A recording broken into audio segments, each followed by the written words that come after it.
Civil service protection में। So guys, ये दृष्टि 2023 का घटना चक्र का जो करंट अफेयर है, इसका आज पार्ट 6 है।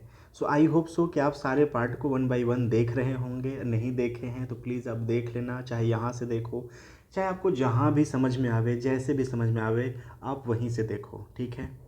सो प्लीज़, अगर उत्तर प्रदेश का पीसीएस का पेपर देना है तो इस मैगज़ीन को आप स्किप नहीं कर सकते हैं। स्किप न करने के दो कारण हैं। पहला कारण क्या है कि उत्तर प्रदेश का जो पेपर होता है पीसीएस का, या यूपी पीसीएस का जो आरओ एआरओ का पेपर होता है, वो यूपी स्पेशल तो पूछते हैं, प्लस उत्तर प्रदेश से संबंधित कोई अंतर्राष्ट्रीय राष्ट्रीय लेवल पर अगर कोई संबंधित न्यूज़ है तो उसको ज़रूर पूछना चाहते हैं। अगर आप पेपर को फॉलो किए हैं तो पैटर्न आई होप कि आपको पता होगा, ठीक है।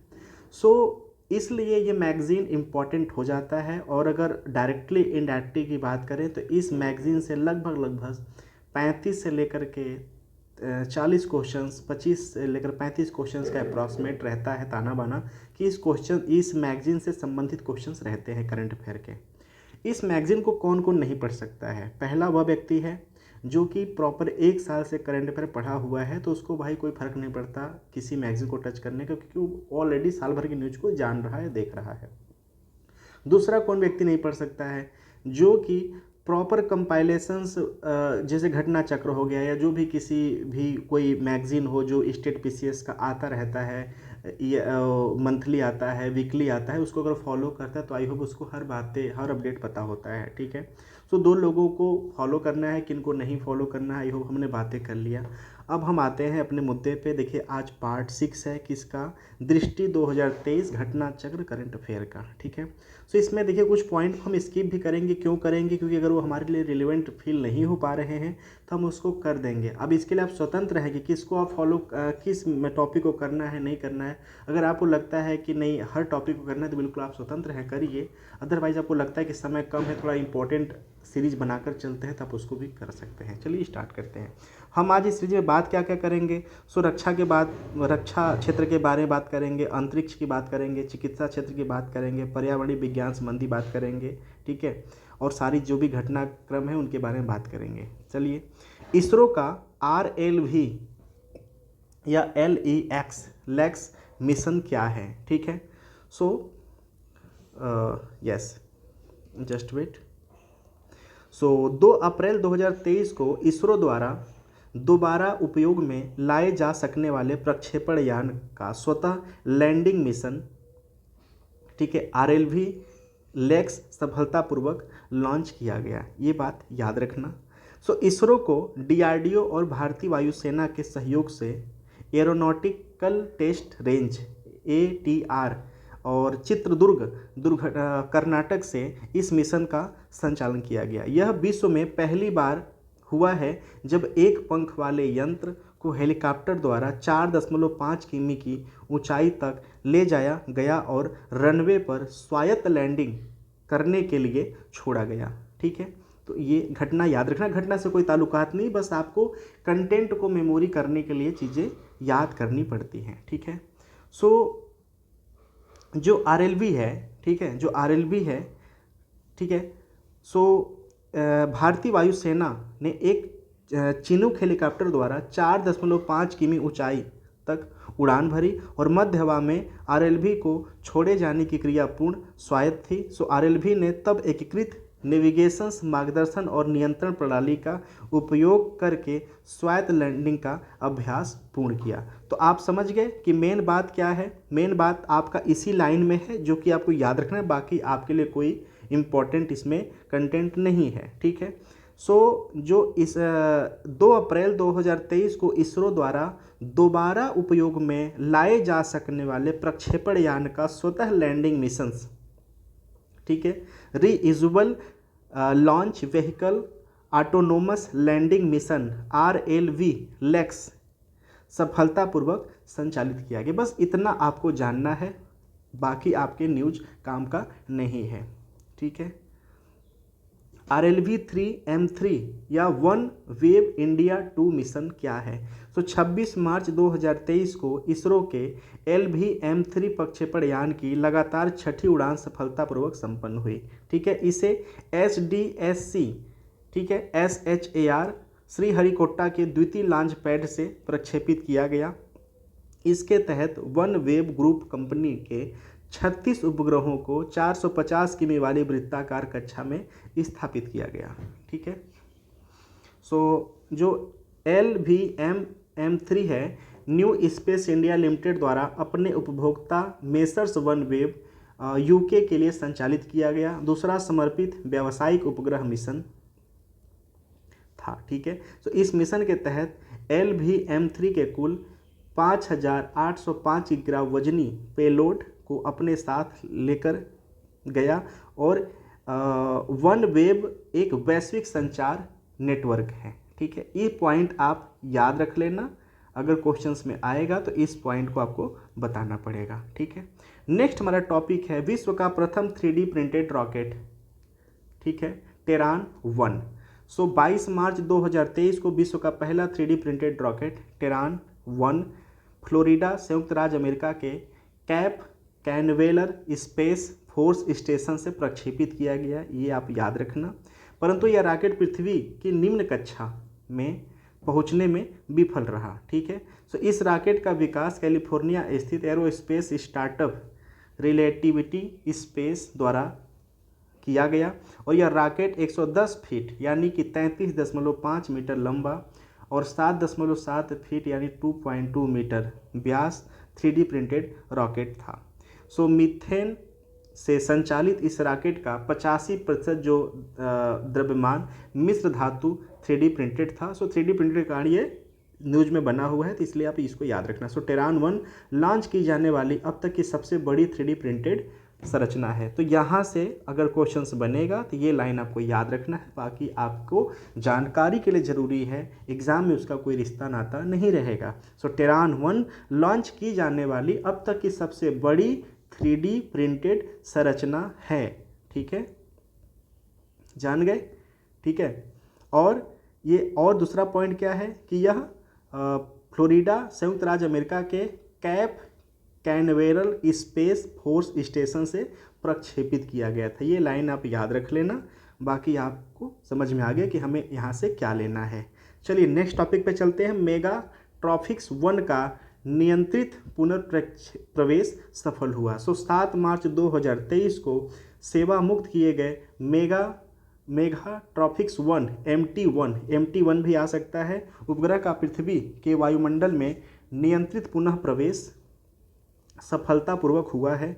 इसके बाद यह उपग्रह को प्रशांत महासागर में उतारा गया। उष्णकटिबंधीय मौसम और जलवायु अध्ययन करने के लिए इसरो और फ्रांसीसी अंतरिक्ष एजेंसी के बीच यह सहयोग प्रयास के रूप में उपग्रह को 12 अक्टूबर 2011 को प्रक्षेपित किया गया। क्वेश्चंस के लिए हमें यहाँ से क्या निकालना है, तो ये किसके संयोग से ये उपग्रह लॉन्च किया गया था, तो आपको क्या याद रखना है कि इसरो जो कि भारत का और फ्रांसीसी अंतरिक्ष एजेंसी CNES, ठीक है, CNES के बीच एक सहयोगी प्रयास था जो कि 12 अक्टूबर 2011 को प्रक्षेपित किया गया था, जिसको कि सफलतापूर्वक ये वापस कर लिया गया है समय अपना कार्य पूरा करने के बाद। और कहाँ पे इसको लाया गया, कहाँ पे नीचे लाया गया, सो प्रशांत महासागर में इसको उतारा गया। ठीक है, चलिए आगे चलते हैं।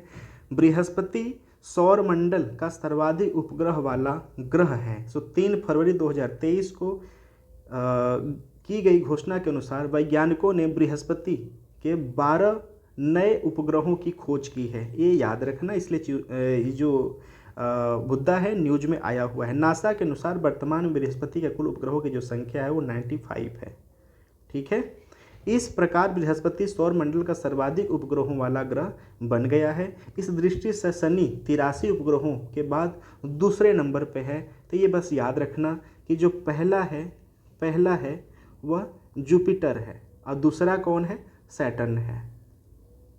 ठीक है, इसके पास आज के समय में 95 उपग्रह हैं और सैटर्न के पास 83 है। अब आगे जो खोज होगा उस पर डिपेंड करता है कौन आगे कौन पीछे है। ठीक है, बृहस्पति के नए उपग्रहों की जो खोज है ना 2021 एवं 2022 के मध्य हवाई और चिली के स्थापित दूरबीनों द्वारा की गई है। सो ठीक है, ये हमारे लिए जानकारी के लिए ज़रूरी है, लेकिन हमें जो मिलना था हमारे एग्ज़ाम के लिए 2 पॉइंट हमें मिल चुके हैं। ठीक है, सौर मंडल के उपग्रह की बात करें तो देखिए ग्रह हैं, ये उपग्रहों की संख्या है।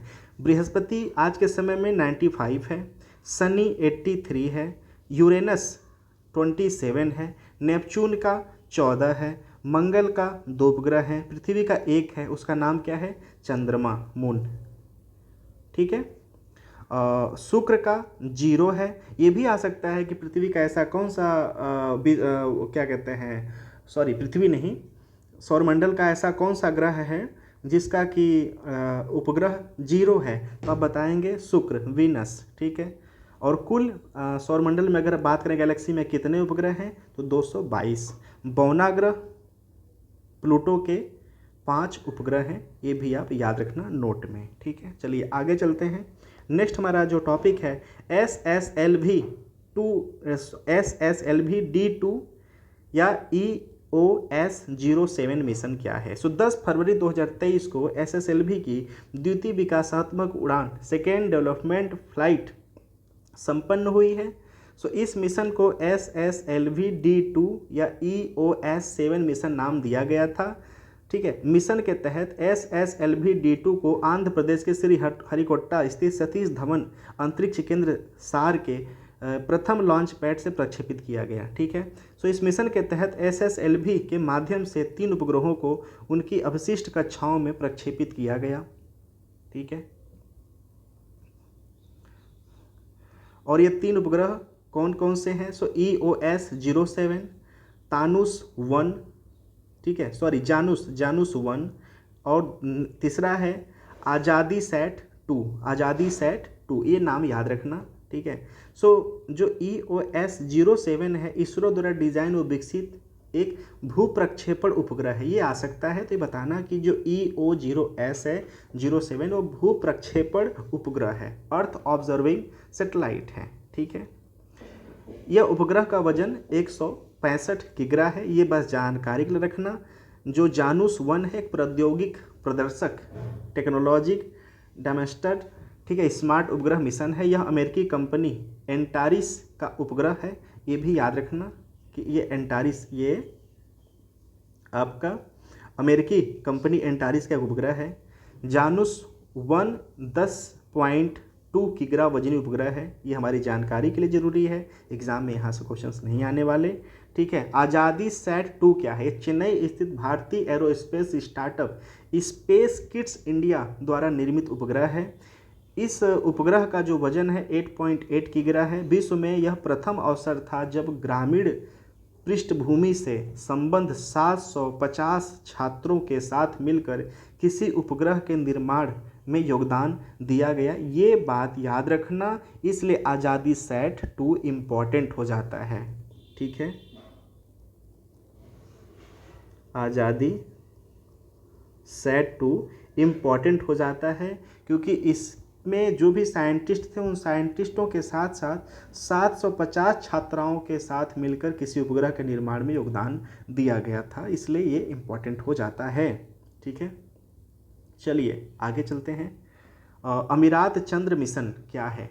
11 दिसंबर 2022 को अमेरिका के फ्लोरिडा स्थित camp Canaveral space force station से स्पेस एक्स के फाल्कन 9 रॉकेट द्वारा अमीरात चंद्र मिशन का सफलतापूर्वक प्रक्षेपण किया गया।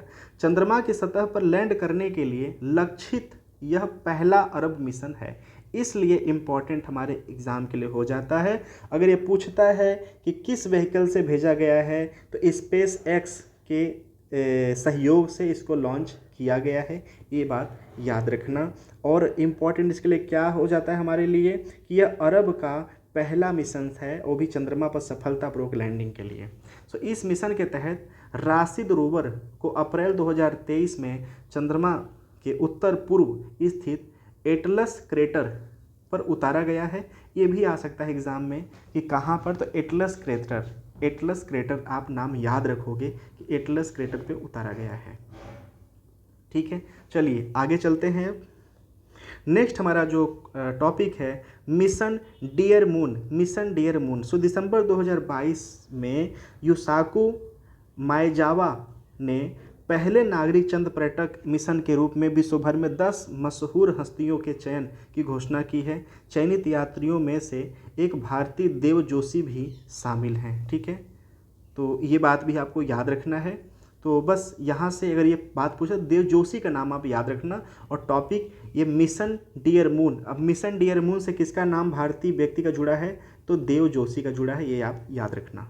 ठीक है, सो इस मिशंस में जो शामिल देव डी जोशी हैं भारतीय अभिनेता एवं सोशल मीडिया इन्फ्लुएंसर हैं। इन्हें भारतीय सुपर हीरो या बलवीर का किरदार निभाने के लिए जाना जाता है। सो डियर मून विश्व का पहला नागरिक चंद्र पर्यटन मिशन होगा जिसकी की कल्पना और वित्तपोषण जापानी अरबपति युसाकू माएजावा ने किया है। सो इस मिशन की जो घोषणा है सर्वप्रथम 2018 में की गई थी और इसे 2023 में लॉन्च किए जाने का प्रस्ताव पारित किया गया है। परियोजना के अंतर्गत स्पेस एक्स के स्टारशिप अंतरिक्ष यान का उपयोग इस निजी अंतरिक्ष उड़ान के लिए किया जाएगा। सो इस मिशन में शामिल जो सदस्य हैं अंतरिक्ष यान में सवार होकर चंद्रमा की कक्षा में उसका परिक्रमण करेंगे। ठीक है, तो आई होप सो इसका आपने देख लिया, और भारतीय व्यक्ति जुड़े हैं उनका नाम क्या है, उनको किस उपनाम से जानते हैं, आपने ये भी देख लिया। चलिए अब आगे देखते हैं आगे का न्यूज क्या है। ठीक है, नासा चंद्र मिशन। सो पहली महिला अंतरिक्ष यात्री की अगर बात करें तो आर्टेमिस सेकेंड नासा के आर्टेमिस कार्यक्रम का द्वितीय प्रस्तावित मिशन है। वर्ष 1972 में अपोलो 17 के बाद यह चंद्रमा का पहला मानव युक्त मिशन होगा। 3 अप्रैल 2023 को नासा ने आर्टेमिस सेकेंड चंद्र मिशन पर जाने वाले 4 अंतरिक्ष यात्रियों के नाम की घोषणा की है। ठीक है, ये 4 यात्री कौन है? पहला है रीड वाइज मैन, ये नाम याद रखना महत्वपूर्ण है। विक्टर ग्लोवर, ये भी आप याद रखना। क्रिस्टीना हैमक कोच, और चौथा है जेरमी हैसन। ये नाम इसलिए इम्पॉर्टेंट है, ये नाम याद इसलिए क्योंकि एग्ज़ाम में आ सकता है कि इनमें से कौन है जो कि नासा चंद्र मिशन पे जाने के लिए आर्टेमिस सेकेंड के लिए ये बिल्कुल प्रिपेयर हुए हैं। ठीक है, तो ये नाम आपको याद रखना है। सबसे लंबा अरब अंतरिक्ष मिशन। सो अप्रैल 2022 में MBRSC ने सबसे लंबे अरब अंतरिक्ष यात्री मिशन की घोषणा की है। ISS हेतु 6 माह लंबा यह मिशन 2 मार्च 2023 को लॉन्च किया गया। नासा के तत्वावधान में स्पेस एक्स के क्रू 6 मिशंस के अंग के रूप में अमीराती अंतरिक्ष यात्री सुल्तान अल नयादी को ISS पर भेजा गया। यह दूसरा अवसर था जब अंतरिक्ष अन्वेषण हेतु UAE द्वारा किसी अमीराती अंतरिक्ष यात्री को अंतरिक्ष में भेजा गया है। हज्जा अल मंसूरी अंतरिक्ष पर जाने वाले UAE के प्रथम व्यक्ति हैं। ये बात नाम याद रखना कि हज्जा अल मंसूरी अंतरिक्ष में जाने वाले, ठीक है, संयुक्त अरब अमीरात के पहले व्यक्ति हैं। ठीक है, सो आई होप सो इसको याद रखेंगे। उल्लेखनीय है कि 2021 में UAE अंतरिक्ष यात्री कार्यक्रम के अंतर्गत पहली महिला अरब अंतरिक्ष यात्री के रूप में नोरा अलम तरूसी का चुनाव की घोषणा की गई थी। ये भी नाम याद रखना कि 2021 में UAE अंतरिक्ष यात्री कार्यक्रम के अंतर्गत पहली महिला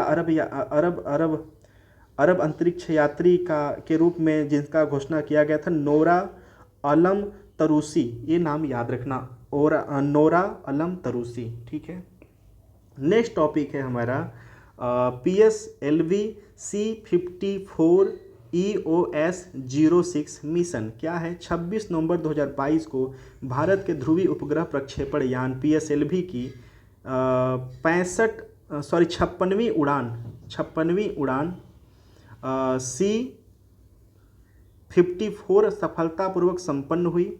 सो PSLV C54 ने आंध्र प्रदेश के श्रीहरिकोटा स्थित सतीश धवन अंतरिक्ष केंद्र से सार के प्रथम लॉन्च पैड में सफलतापूर्वक उड़ान भरी। इसके पश्चात मुख्य रूप से EOS 06 और 8 नैनो उपग्रहों को भी 2 विभिन्न सूर्य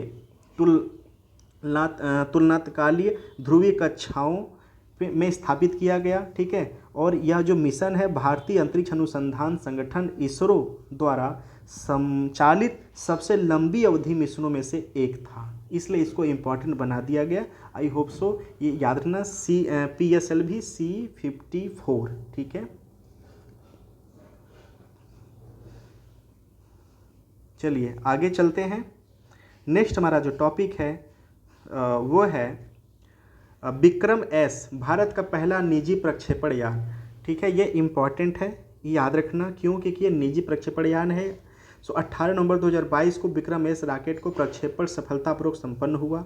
इस रॉकेट का प्रक्षेपण आंध्र प्रदेश के श्रीहरिकोटा स्थित सतीश धवन अंतरिक्ष केंद्र सार के साउंडिंग रॉकेट प्रक्षेपण परिसर में किया गया, ठीक है। Messrs Skyroot Aerospace Private Limited द्वारा इस रॉकेट को मिशन प्रारंभ के तहत प्रक्षेपित किया गया। निजी क्षेत्रों द्वारा डिजाइन एवं निर्मित किसी रॉकेट का यह पहला प्रक्षेपण था, ठीक है। यह मिशन अंतरिक्ष विभाग के अंतर्गत एक स्वायत्त nodal agency IN SPACe Indian National Space Promotions and Authorization Centre द्वारा अधिकृत था, ठीक है। सो विक्रम एस रॉकेट को बेहद कम समय में प्रक्षेपण के लिए तैयार करने में इसरो के विभिन्न केंद्रों सतीश धवन अंतरिक्ष केंद्र, ठीक है, स्ट्रैक, ठीक है, यानी ISRO telemetry tracking and command network, Vikram Sarabhai अंतरिक्ष केंद्र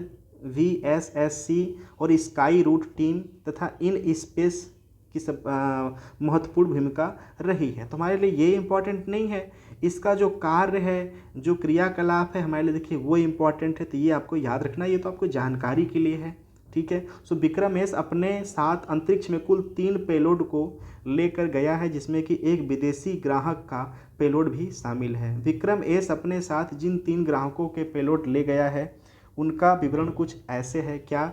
space kids India Chennai, N space tech India Andhra Pradesh, ठीक है, और Bazoom Q Armenia. Vikram S द्वारा स्पेस किड्स इंडिया के फैनसेट नामक उपग्रह को प्रक्षेपित किया गया है, ठीक है। चलिए आगे चलते हैं। विक्रम एस, सो विक्रम एस जो है भारत का प्रथम निजी प्रमोचन यान यानी India first ईवर private launch vehicle है। ये इम्पॉर्टेंट है, तो ये बात याद रखना विक्रम एस के बारे में। इस रॉकेट का विकास अंतरिक्ष प्रौद्योगिकी क्षेत्र के एक गैर सरकारी संस्थान startup Skyroot Aerospace Private Limited Hyderabad द्वारा किया गया है। विक्रम एस जो है एकल चरणीय ठोस प्रदोतक रॉकेट है, ठीक है। विक्रम एस विश्व के कुछ चुनिंदा पूर्ण कंपोजिट प्रक्षेपण यानों में से एक है। इसके विकास के लगभग 2 वर्षों का समय लगा है। विक्रम रॉकेट श्रृंखला का नामकरण भारतीय अंतरिक्ष कार्यक्रम के जनक डॉक्टर विक्रम साराभाई के नाम पर किया गया है। विशेष रूप से यह मॉड्यूलर अंतरिक्ष प्रक्षेपण यानों की एक श्रृंखला है जिसे लघु उपग्रह बाजार हेतु डिजाइन किया गया। तो आई होप सब समझ के सो विक्रम एस के इंपॉर्टेंस को भी समझ गए होंगे, हमारे एग्जाम के लिए कैसे इंपॉर्टेंट हो जा रहा है। नेक्स्ट हमारा जो टॉपिक है वह है LVM-3M2 या वन वेव इंडिया 1 मिशंस क्या है। सो GSLV MK3 एक त्रिचरणीय प्रक्षेपण यान है। भारतीय अंतरिक्ष अनुसंधान इसरो ने GSLV MK3 के नाम में परिवर्तन कर दिया है। यहाँ से क्वेश्चंस बन सकता है, मुद्दा बन सकता है, ये आपको याद रखना कि जो भारतीय अंतरिक्ष अनुसंधान संगठन इसरो है वो GSLV MK3 के नाम में परिवर्तन कर दिया है, तो उसका नवकृत नाम भी आपको याद होना चाहिए।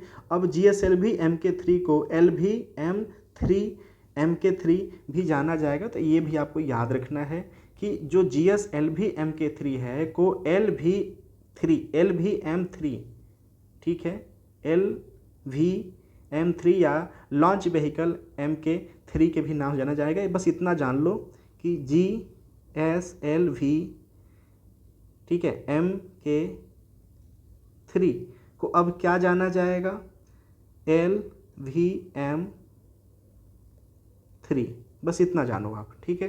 तो इतना यहाँ से आप पॉइंट को प्लीज़ नोट कर लेना, ठीक है ना। चलिए आगे चलते हैं। नेक्स्ट टॉपिक है हमारा PSLV C-53 DSEO मिशंस क्या है। सो 30 जून 2022 को भारतीय अंतरिक्ष अनुसंधान संगठन इसरो द्वारा PSLV C53 DSEO मिशन का प्रक्षेपण किया गया। इस मिशन को आंध्र प्रदेश के श्रीहरिकोटा स्थित सतीश धवन अंतरिक्ष केंद्र सार के द्वितीय लॉन्च पैड से प्रक्षेपित किया गया। यह भारत सरकार के अंतरिक्ष विभाग के अधीन न्यू स्पेस इंडिया लिमिटेड का दूसरा पूर्णतः वाणिज्यिक मिशन था। उल्लेखनीय है कि फरवरी 2021 में प्रक्षेपित PSLV C51 अमोजेनिया 1 mission new space India limited द्वारा संचालित पहला पूर्णतः वाणिज्यिक मिशन है। तो ये इंपॉर्टेंट इस क्वेश्चंस को बना देता है। तो आई होप सो कि आप इसके इंपॉर्टेंस को समझेंगे और छोटा सा पॉइंट अपने नोट्स में बना के रख लेंगे। ठीक है, चलिए आगे चलते हैं। देखिए, हमें ना सिर्फ करंट का वन लाइनर मैटर को निकालना है, पूरे मामले पे नहीं जाना है, बस वन लाइनर को निकालना है और हमें बिल्कुल उस चीज़ को नोट डाउन करके चले आगे चलना है। अगर क्वेश्चन वहाँ से आता है तो या तो वो कंटेंट जो हम नोट किए हैं वो एलिमिनेट करने में काम आएगा, या डायरेक्ट वहाँ से चीज़ें बनेंगी तो उसको वो बनाने में काम आएगा। ठीक है, स्पार्क भारत का प्रथम अंतरिक्ष विषयक वर्चुअल संग्रहालय। 10 अगस्त 2022 को भारतीय अंतरिक्ष अनुसंधान संगठन इसरो ने भारत में प्रथम अंतरिक्ष विषयक वर्चुअल संग्रहालय को लॉन्च किया। इसे स्पार्क नाम दिया गया है। इस प्लेटफॉर्म पर इसरो के प्रमोचक रॉकेटों, उपग्रहों एवं वैज्ञानिक मिशनों से संबंधित दस्तावेज, चित्रों, वीडियो मौजूद होंगे। प्लीज़ याद रखना, आई होप सो कि मेरा दिल का ऐसा आवाज़ आ रहा है कि स्पार्क क्वेश्चंस आने वाला है एग्ज़ाम में, याद रखना, क्योंकि एक इनोवेशंस है ना, इनोवेशंस एग्ज़ाम में अपना जगह बनाते हैं। ठीक है, चलिए नेक्स्ट हमारा टॉपिक है GSAT-24 सफल प्रक्षेपण। क्या है, 23 जून 2022 को एरियन स्पेस द्वारा संचालित एरियन 5 रॉकेट मिशन यानी VA 257 प्रक्षेपण कोरू, फ्रेंच गुयाना यानी दक्षिण अमेरिका से सफलतापूर्वक संपन्न हुआ। यह मिशन के जो तहत 2 दूरसंचार उपग्रहों, एक GSAT-24 और दूसरा MESAT यानी MeSat-3D को भूमि स्तर कक्षा स्थापित किया गया। GSAT-24 भारतीय अंतरिक्ष अनुसंधान संगठन इसरो द्वारा निर्मित उपग्रह है और यह न्यू स्पेस इंडिया लिमिटेड द्वारा स्वामित्व संचालित एक वित्तीय पोषित है। यह उपग्रह अपने साथ 24 KU बैंड ट्रांसपोंडरों को लेकर गया है। यह उपग्रह वजन में 4181.3 किलोग्राम था। मिशन जीवन काल 15 वर्ष है। तो ये यहाँ से बातें हो सकता है, तो आई होप याद रखना, इसका टाइमिंग याद रखना, 15 साल का इसका कार्यकाल रहेगा। ठीक है, यह उपग्रह का व्यावसायिक उपभोक्ता मेसर्स टाटा प्ले है। ठीक है, क्लियर। GSAT-24 उच्च गुणवत्ता की टेलीविज़न, दूरसंचार और प्रसारण सेवा प्रदान करेगा। यहाँ से ये बात याद रख लेना।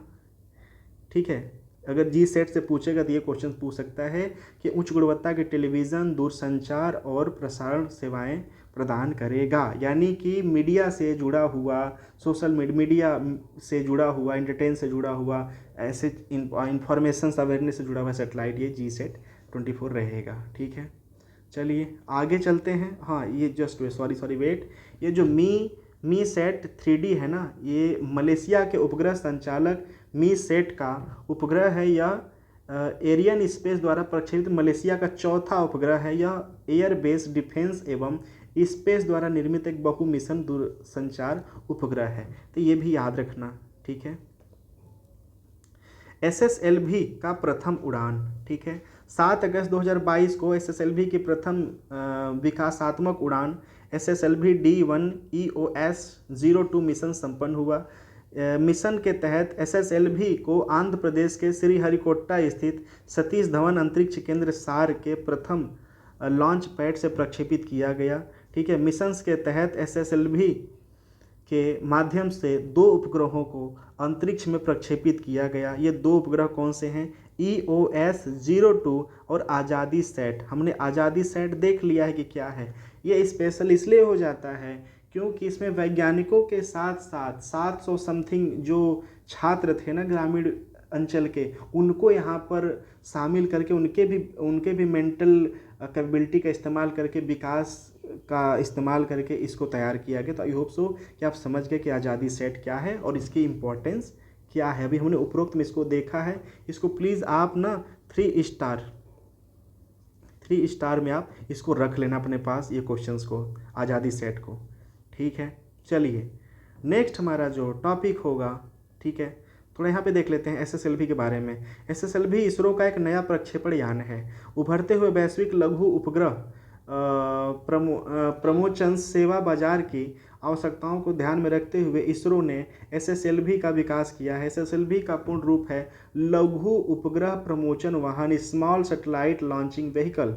ठीक है, सो ये जो SSLV है कि ऊंचाई 35 मीटर और व्यास 2 मीटर तथा उत्थान द्रव्यमान 120 टन का है।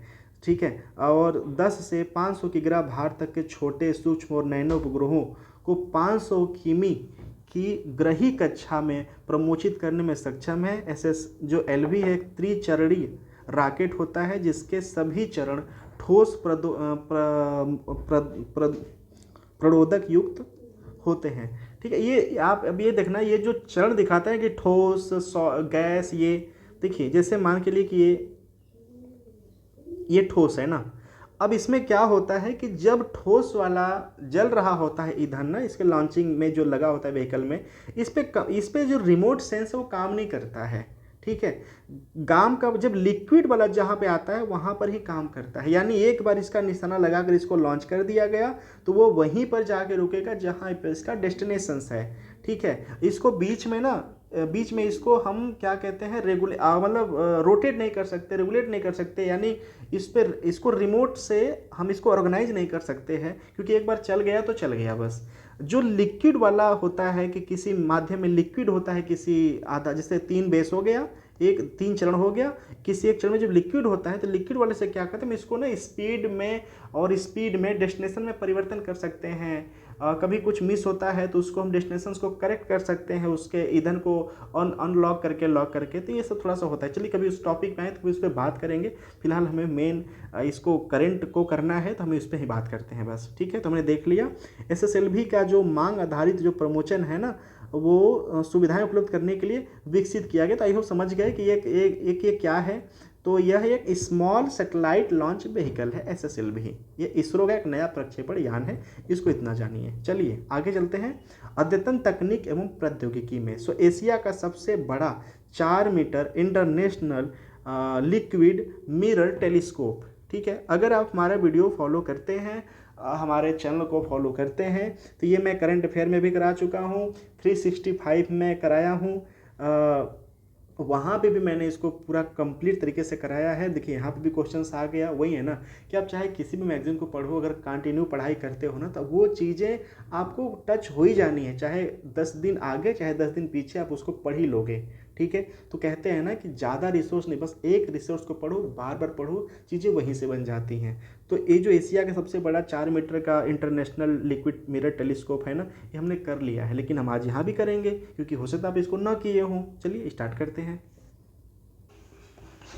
एशिया का सबसे बड़ा 4 metre international liquid mirror telescope की बात करें तो 21 मार्च 2023 को केंद्रीय मंत्री डॉक्टर जितेंद्र सिंह ने एशिया के सबसे बड़े 4 metre international liquid mirror telescope, इसको शॉर्ट में ILMT international liquid mirror telescope ILMT का उद्घाटन किया। यह टेलीस्कोप उत्तराखंड स्थित आर्यभट्ट प्रक्षेपण विज्ञान शोध संस्थान, ठीक है, ARIES के देव स्थल वेधशाला परिसर में स्थापित किया गया। ध्यातव्य है कि जो आर्यभट्ट ये जो रिसर्च इंस्टीट्यूट है, भारत सरकार के विज्ञान और प्रौद्योगिकी विभाग के तहत उत्तराखंड के नैनीताल जिले में अवस्थित है। तो अगर इस आर्यभट्ट जो रिसर्च संस्थान है ना, ये पूछ सकते हैं कि कहाँ पर है, तो ये बताना कि उत्तराखंड के नैनीताल जिले में है, उत्तराखंड के नैनीताल जिले में है। ये पूछा कि कहाँ पे स्थापित किया गया है इस टेलीस्कोप्स को, तो आप बताएंगे कि आर्यभट्ट रिसर्च इंस्टीट्यूट में इसको स्थापित किया गया है। ठीक है, क्लियर। यह जो टेलीस्कोप है ना, यह 2450 मीटर ऊंचाई स्थित एक टेलीस्कोप डिज़ाइन का निर्माण बेल्जियम में एडवांस्ड मैकेनिकल्स और ऑप्टिकल सिस्टम कॉरपोरेशंस और सेंटर स्पेरिटल डी लीज ने किया है। तो ये भी आप याद रखना इसका नाम, कि advanced mechanicals and optical system corporations और सेंटर स्पैटियल डी लीज, ठीक है, सेंटर स्पैटियल डी लीज ने किया है संयुक्त रूप से। तो ये नाम आपको याद रखना है बस, इससे और ज़्यादा कुछ इसमें नहीं जानना है। बाकी जो भी पढ़ना है उसको अवेयरनेस के लिए पढ़ना है, इतना ही कंटेंट इसके लिए, ऑब्जेक्टिव के लिए इंफॉर्मेशंस काफ़ी है। सो ये जो लिक्विड जो टेलीस्कोप है ना भारत में, जो आर्यभट्ट रिसर्च संस्थान है ना, वहाँ पर बेल्जियम में लीज विश्वविद्यालय और बेल्जियम के रॉयल वेधशाला, पोलैंड के पांजान वेधशाला, उज्बेक विज्ञान अकादमी और उलुगुवेग खगोलीय संस्थान और उज्बेकिस्तान के राष्ट्रीय विश्वविद्यालय, ब्रिटिश कोलंबिया विश्वविद्यालय, मॉन्ट्रियल विश्वविद्यालय, टोरंटो विश्वविद्यालय, यॉर्क विश्वविद्यालय, कनाडा का विक्टोरिया विश्वविद्यालय आदि सहयोगी तौर पर शामिल हैं। तो ये भी आप याद रखना। बाकी जितना भी ऑब्जेक्टिव था हमने बता दिया कि वहाँ से ही उन बातों को याद रख के चलना है। चलिए नेक्स्ट हमारा जो टॉपिक है वर्ल्ड एयर क्वालिटी रिपोर्ट 2022। देखिए होता है क्या ना कि लंबे सेशन में ना काफ़ी थकान भी आती है, ठीक है। तो उस थकान को कैसे दूर करना है, आप वीडियो को पॉज करिए, पानी पीजिए, थोड़ा सा स्नैक कीजिए, खाइए, कुछ भी करिए, बट वीडियो को पूरा करिए। एक बार पूरा हो गया ना, पहली बात कि आपके अंदर एक कॉन्फिडेंस लेवल भी आ जाएगा, दूसरा क्या होगा कि इंजॉय भी रहता है। और पता है असली मज़ा कब आता है, जब एग्जाम में बैठोगे और आपको क्वेश्चन जब बन रहे होते हैं ना, तो बहुत ज़्यादा मज़ा आता है। तो प्लीज़ ये भी याद रखिए। चलिए बकैती बहुत हो गया भैया, आगे चलते हैं टॉपिक पे। So world air quality report 2022। 14 मार्च 2023 को स्विट्जरलैंड स्थित वायु गुणवत्ता प्रौद्योगिकी कंपनी IQ एयर द्वारा वर्ल्ड एयर क्वालिटी रिपोर्ट जो है, world air quality report WAQR 2022 जारी किया गया। सो जो WAQR 2022 है 131 देशों के 7,323 शहरों के PM 2.5 आंकड़ों पर आधारित है। तो क्वेश्चन यहाँ से आ सकता है कि जो वर्ल्ड एयर क्वालिटी रिपोर्ट है, यानी कि WAQR जो है ना, वह किस पे डिपेंड करता है, वो किस पे अपना आंकड़ा आधारित है। तो याद रखना कि PM जो पार्टिकल है 2.5, ये बात याद रखना, ठीक है ना। सो जो WAQR 2022 के अनुसार वार्षिक औसत PM 2.5 सांद्रता की दृष्टि से शीर्ष 3 देश चाड, इराक और पाकिस्तान, इन ठीक है। इस प्रकार ये उपयुक्त तीनों देश विश्व के सर्वाधिक प्रदूषित देश है। बस इसमें ज़्यादा और कुछ नहीं जानना है, इतना ही जानना है, ठीक है, कि ये जो वर्ल्ड एयर क्वालिटी रिपोर्ट 2022 है, ये कौन कौन से 3 कंट्री हैं। तो आपको याद रखना है चाड, दूसरा इराक और तीसरा पाकिस्तान, ठीक है, पाकिस्तान।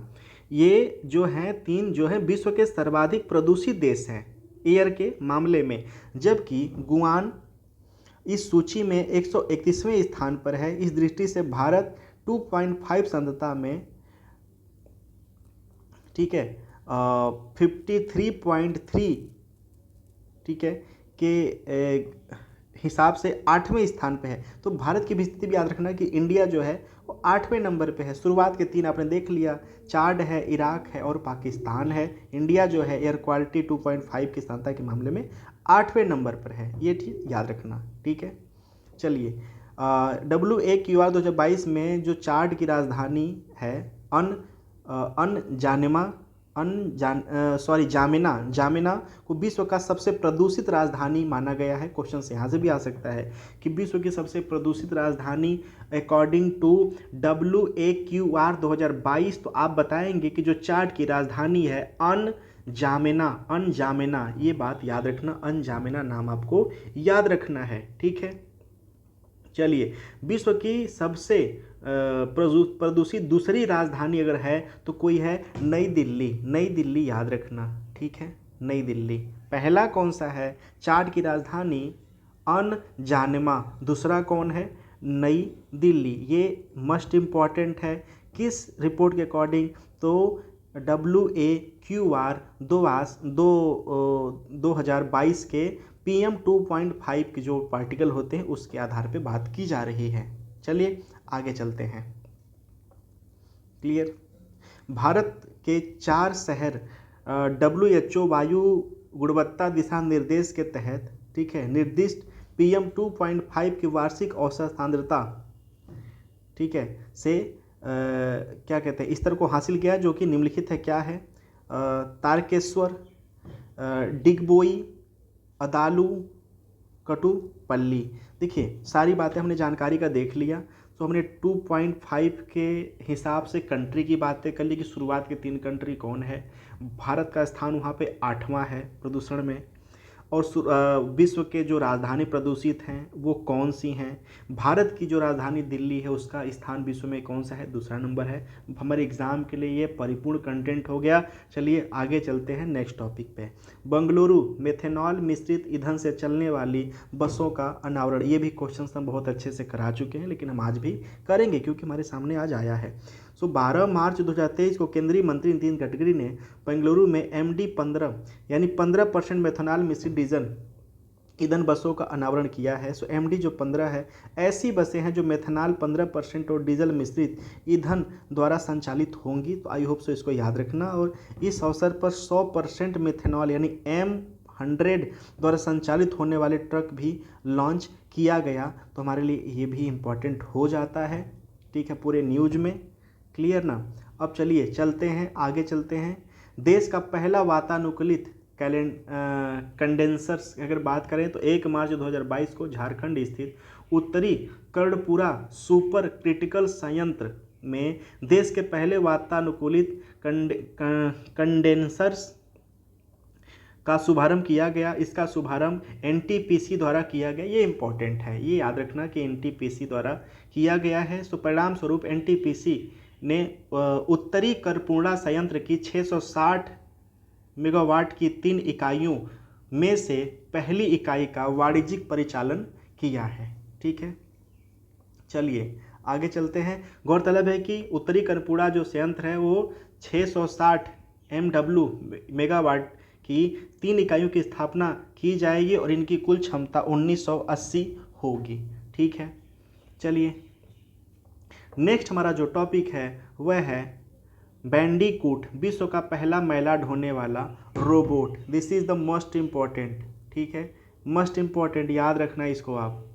ठीक है, फरवरी 2023 में केरल सरकार ने विश्व के पहले मैला ढोने वाले रोबोट बैंडीकूट का अनावरण किया है। बैंडीकूट को गुरुवायु सीवरेज परियोजना के तहत शामिल किया गया है। ये याद रखना, गुरुवायूर सीवरेज परियोजना। ठीक है, इसके साथ ही केरल मैन होलों की सफाई हेतु रोबोटिक्स तकनीक का उपयोग करने वाला देश का पहला राज्य बन गया है। इसलिए इस क्वेश्चन को ये इंपॉर्टेंट बना देता है। ठीक है, वर्तमान में रोबोट लगभग 17 से अधिक राज्यों के केंद्रशासित प्रदेशों में कार्य कर रहा है। गौरतलब है कि बैंडीकूट के संयुक्त राष्ट्र के 17 सतत विकास लक्ष्यों में से 9वां को पूरा कर रहा है। ठीक है, ये बात याद रखना। और जो जो सस्टेनेबल डेवलपमेंट है ना, उसके अगर लक्ष्य की बात करें तो याद रखना कि जो लक्ष्य 3 है, अच्छा स्वास्थ्य और खुशहाली। ठीक है, अच्छा स्वास्थ्य और खुशहाली। लक्ष्य जो 4 है, गुणवत्ता युक्त शिक्षा। लक्ष्य जो 6 है वह स्वच्छता व साफ पानी। 8 जो है उत्कृष्ट कार्य और आर्थिक वृद्धि। लक्ष्य 9 उद्योग नवाचार आधारभूत ढांचा। लक्ष्य 10 असमानता की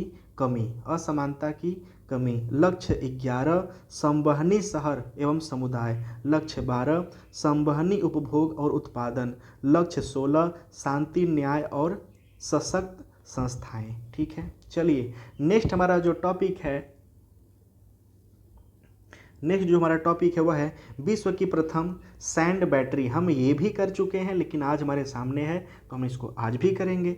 जून 2022 में फिनलैंड के कंकानपा शहर में विश्व की प्रथम सैंड बैटरी स्थापित की गई है। यह बैटरी 100 टन रेत वाला 7 मीटर लंबा और 4 मीटर चौड़ा एक विशाल स्टील निर्मित साइलो है।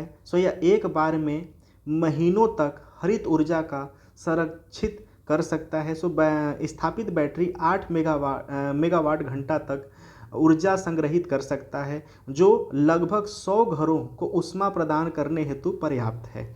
ठीक है, निम्न श्रेणी में बात करें तो रेत का उपयोग करके इस बैटरी का सौर या पवन ऊर्जा से चार्ज किया जा सकता है। यह फिनलैंड में सर्दियों में घरों को गर्म करने में सहायता करती है और यह विद्युत ऊर्जा से अधिक महंगी होती है, तो ये भी थोड़ा सा याद रखना है। ठीक है, यह फिनलैंड में सर्दियों में घरों को गर्म करने में सहायता करती है, जबकि यह विद्युत ऊर्जा अधिक महंगी होती है। तो ये बता रहा है कि यह कहीं ना कहीं हमारे लिए बिल्कुल सही, क्योंकि विद्युत ऊर्जा से कहीं ना कहीं इससे महंगी पड़ जाती है, तो ये कहीं ना कहीं सही है।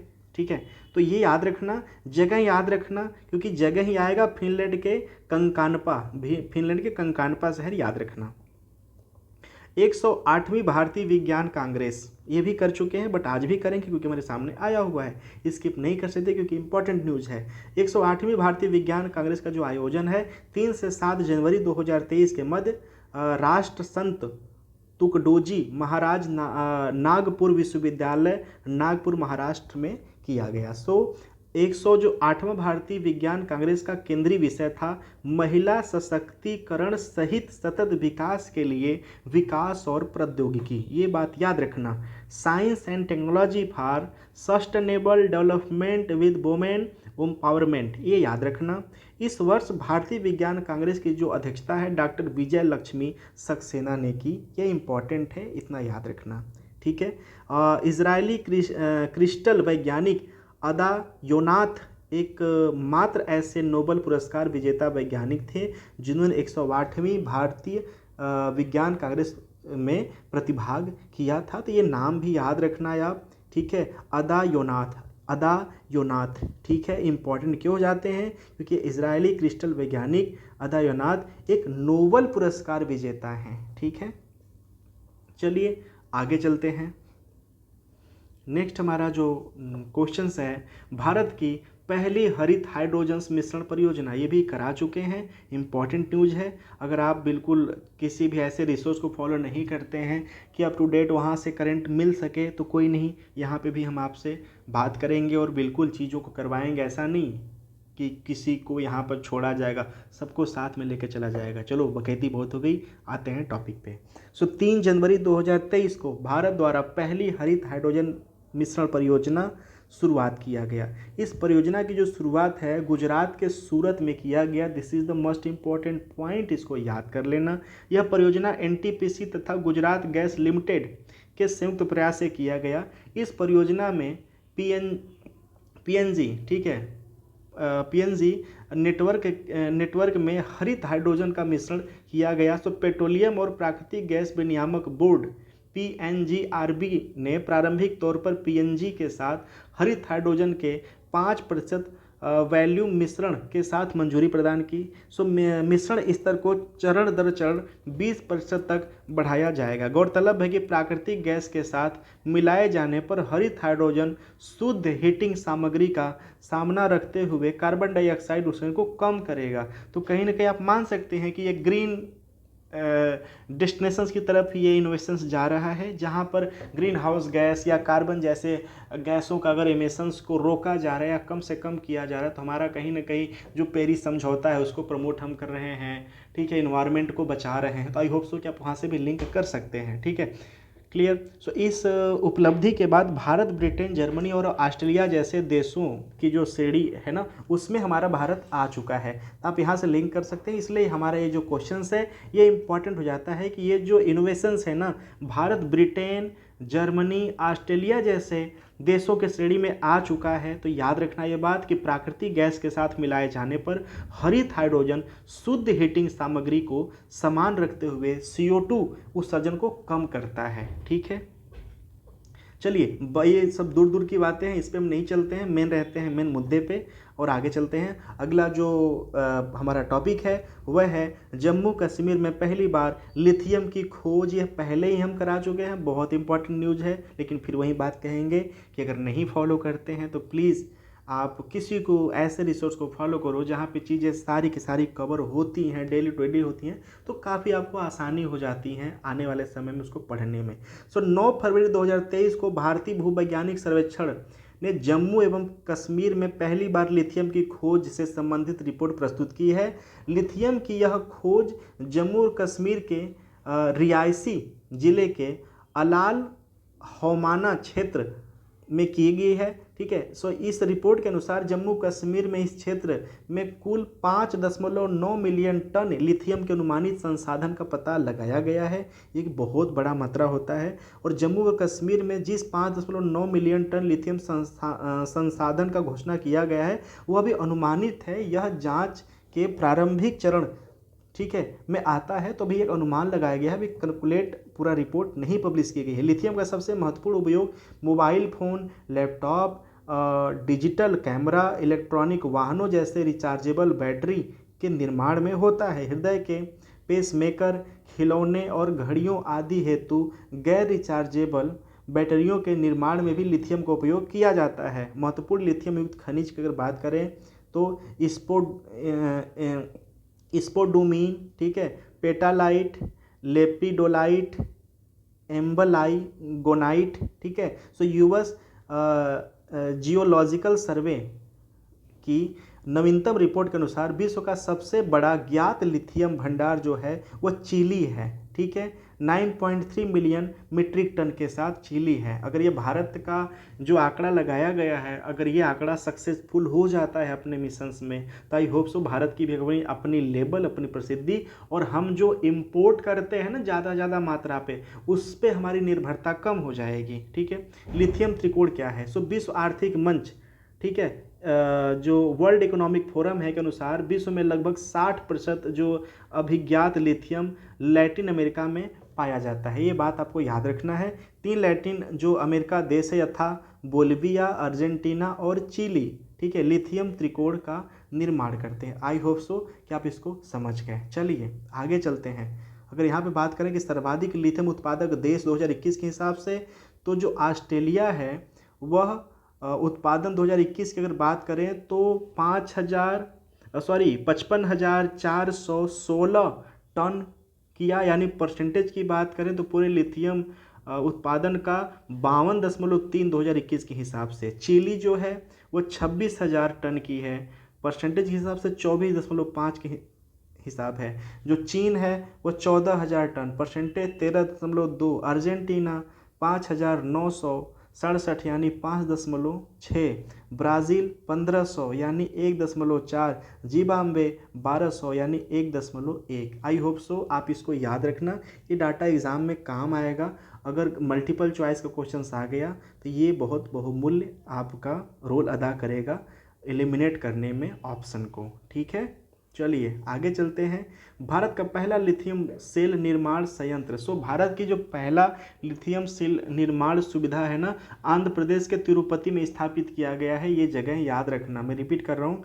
भारत की पहली लिथियम सेल निर्माण सुविधा आंध्र प्रदेश के तिरुपति में स्थापित किया गया है। संयंत्र की जो स्थापना है 270 मेगावाट है और यह प्रतिदिन 10 एम्पियर आवर क्षमता के 20,000 सेल का उत्पादन कर सकता है। ठीक है, नेक्स्ट हमारा जो टॉपिक है, एशिया का सबसे बड़ा सी बीज संयंत्र। 18 अक्टूबर 2022 को भारत में एशिया के सबसे बड़े संपीडित बायोगैस CBG कंप्रेस्ड बायोगैस संयंत्र का उद्घाटन किया गया है। यह संयंत्र पंजाब के मंगरूर में स्थित है, ये याद रखना है आप।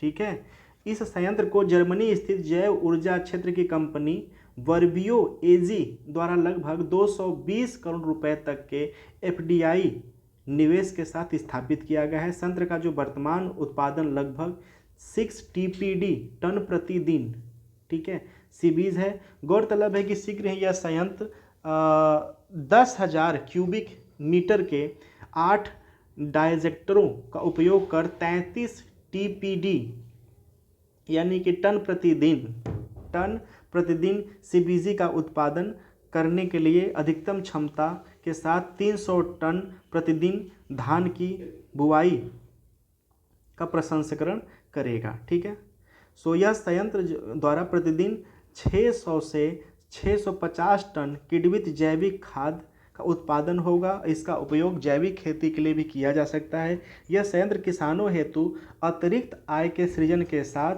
पराली जलाए जाने के विकल्प के रूप में उपलब्ध कराया जाएगा। अब आपको पता होगा कि जो दिल्ली एनसीआर है ना, वहाँ पे जो ये पराली के समय में जो पोल्यूशंस होता है वो एक हाई लेवल पे होता है। तो अगर इस हिसाब से, इस सेंस ऑफ ह्यूमर से अगर क्वेश्चन बनाया गया तो ये कंटेंट काफ़ी इंपॉर्टेंट हो जाता है। तो प्लीज़ ये नाम आप याद रख लेना कि एशिया का जो सबसे बड़ा सीबीज संयंत्र है वह पंजाब में स्थापित किया गया है। क्यों? क्योंकि पराली वाले मामले को भी ये सॉल्व करेगा, इसलिए इम्पॉर्टेंट हो जाता है क्वेश्चंस के लिए। तो आई होप सो कि इसको आप याद रखेंगे। ठीक है, चलिए नेक्स्ट हमारा जो टॉपिक है क्या है, फ्रंटियर, विश्व का द्रुततम सुपर कंप्यूटर।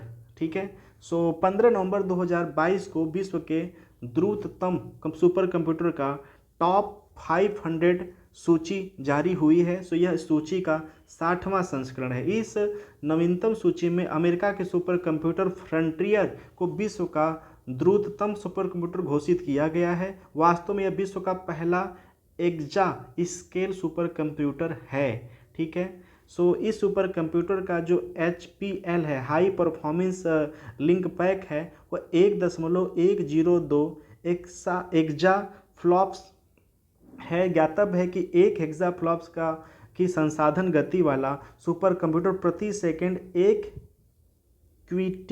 क्विटिलियन, ठीक है, अर्थात 10⁻18 फ्लोटिंग पॉइंट संगणनाएं करने में सक्षम होता है। ठीक है, ये संगणना का मतलब क्या होता है, जो कंप्यूटराई आंकड़ा होता है ना, उसकी बात कर रहे, कंप्यूटिंग की बातें की जा रही है। यह सुपर कंप्यूटर अमेरिका स्थित ओक रिज नेशनल लेबोरेटरी में स्थापित है। ये जगह याद रखना, यहाँ से भी आ सकता है। जैसे भारत का जो एक सुपर कंप्यूटर है वो काशी हिंदू विश्वविद्यालय BHU में स्थापित है ना, वैसे ये जगह आप याद रखना, ओक रिज नेशनल लेबोरेटरीज। ठीक है, और ये नाम याद रखना, ये फ्रंटियर, ये नाम आपको काफ़ी उपयोगी, ये काफ़ी हेल्प करेगा क्वेश्चंस को एलिमिनेट भी करने में। नवीनतम टॉप 500 सूची में चीन के सर्वाधिक 162 सुपर कंप्यूटरों का स्थान प्राप्त हुआ है। ये हमारे लिए ये भी इम्पोर्टेंट है एग्ज़ाम के लिए। सो इस दृष्टि से अमेरिका 126 कंप्यूटर, ठीक है, दूसरे स्थान पर है। तो ये भी याद रखना कि जो चाइना है सुपर कंप्यूटर के मामले पे किस स्थान पे है, तो पहले नंबर पे चाइना आ गया, उसके बाद अमेरिका आ गया। ये भी आप याद रखेंगे क्योंकि चाइना में 162 सुपर कंप्यूटर हैं। टॉप 500 की एक सूची की बात करें। चलिए आगे चलते हैं। जस्ट वेट, यस, थोड़ा सा भारत के लिए देख लेते हैं। भारतीय उष्णदेशीय मौसम विज्ञान संस्थान पुणे में स्थापित प्रत्यूष को टॉप 500 की नवीनतम सूची में 143वां स्थान प्राप्त हुआ है। ये याद रखना, ये मैं मिस कर रहा था, सॉरी, ये बात याद रखना। इस सुपर कंप्यूटर की अधिकतम जो संसाधन गति है वह 3.76 पेटाफ्लॉक्स है। राष्ट्रीय अत्यंत अवधि मौसम पूर्वानुमान केंद्र नोएडा, ठीक है, में स्थापित मिहिर सुपर कंप्यूटर को नवीनतम टॉप 500 के 277वां स्थान प्राप्त है। सो इस सुपर कंप्यूटर की जो संसाधन गति है 2.757 पेटाफ्लॉप्स है। तो याद रखना, ये दो नाम याद रखना कि भारत में 500 में जो 143 नंबर का स्थान है वह है जो कि क्या कहते हैं, इसका जो नाम है प्रत्यूष नाम है। ये प्रत्यूष नाम याद रखना, पुणे में स्थापित है।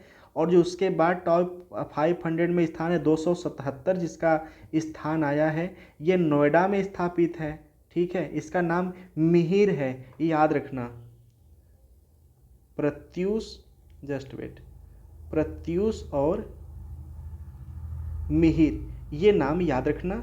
चलिए आगे चलते हैं। सुपर कंप्यूटर परम अनंत, 30 मई 2022 को IIT गांधीनगर में सुपर कंप्यूटर परम अनंत को स्थापित किया गया।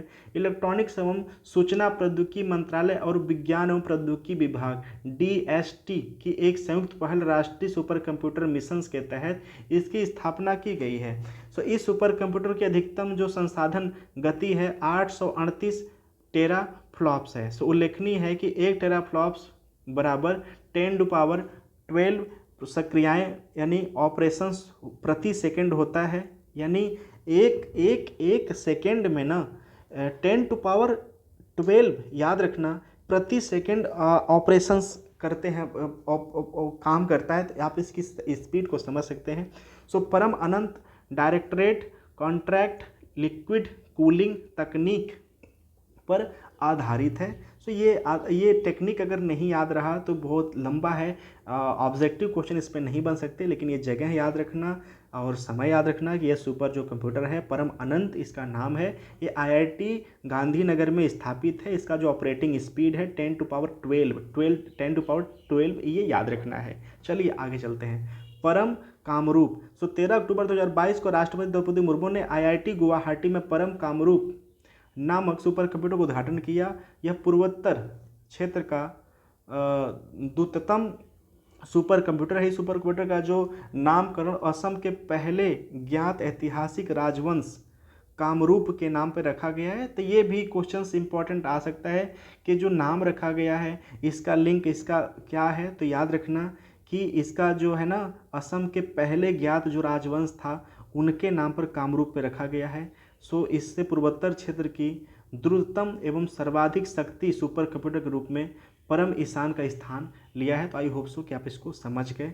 चलिए आगे चलते हैं। अब देखिए यहाँ पर दिया है कि भारत में कौन कौन से सुपर कंप्यूटर कहाँ कहाँ पे रखे गए हैं। तो अगर बात करें राष्ट्रीय सुपर कंप्यूटिंग मिशन के अंतर्गत प्रमुख सुपर कंप्यूटर कौन कौन से हैं, तो परम पोरुल NIT तिरुचिरापल्ली, ठीक है, परम प्रवेगा, ठीक है, ये IIC बेंगलुरु, परम गंगा IIT रुड़की, परम शिवाय IIT BHU, परम शक्ति IIT खड़गपुर, परम ब्रह्मा, ठीक है, IISER पुणे, परम युक्ति, ठीक है, जवाहरलाल नेहरू उन्नत वैज्ञानिक अनुसंधान बेंगलुरु यानी JNCASR, परम संगणक IIT कानपुर, परम सिद्धि, ठीक है, CDAC पुणे। ये आप याद रखना, ठीक है। जुपिटर यूरोप का पहला एक्सा स्केल सुपर कंप्यूटर। सो 15 जून 2022 को यूरोप का जो हेक्सा, ठीक है, सुपर कंप्यूटर है ना, ये जो पहल है घोषणा के अनुसार यूरोप का प्रथम exa scale super computer Germany स्थापित किया जाएगा। सो इस सुपर कंप्यूटर को जुपिटर नाम दिया गया है। जुपिटर का पूर्ण नाम है Joint Undertaking Pioneer for Innovative and Transforming Exascale Research. ये नाम याद रखना जुपिटर, अगर ये पूछ लेता है तो जुपिटर पूछ लेना। और कहाँ पे, तो यह जर्मनी में स्थापित किया जाएगा, ये भी आप जगह याद रखना। चलिए आगे चलते हैं, ठीक है।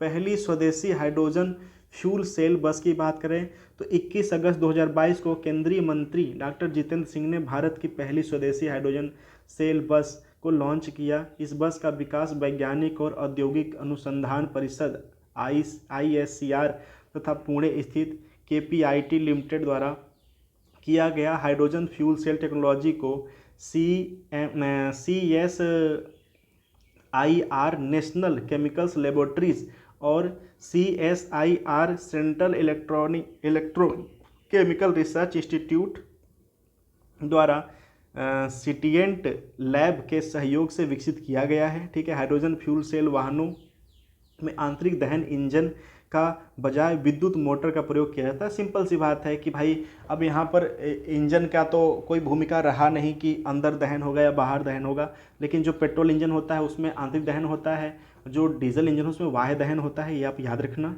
ठीक है, clear.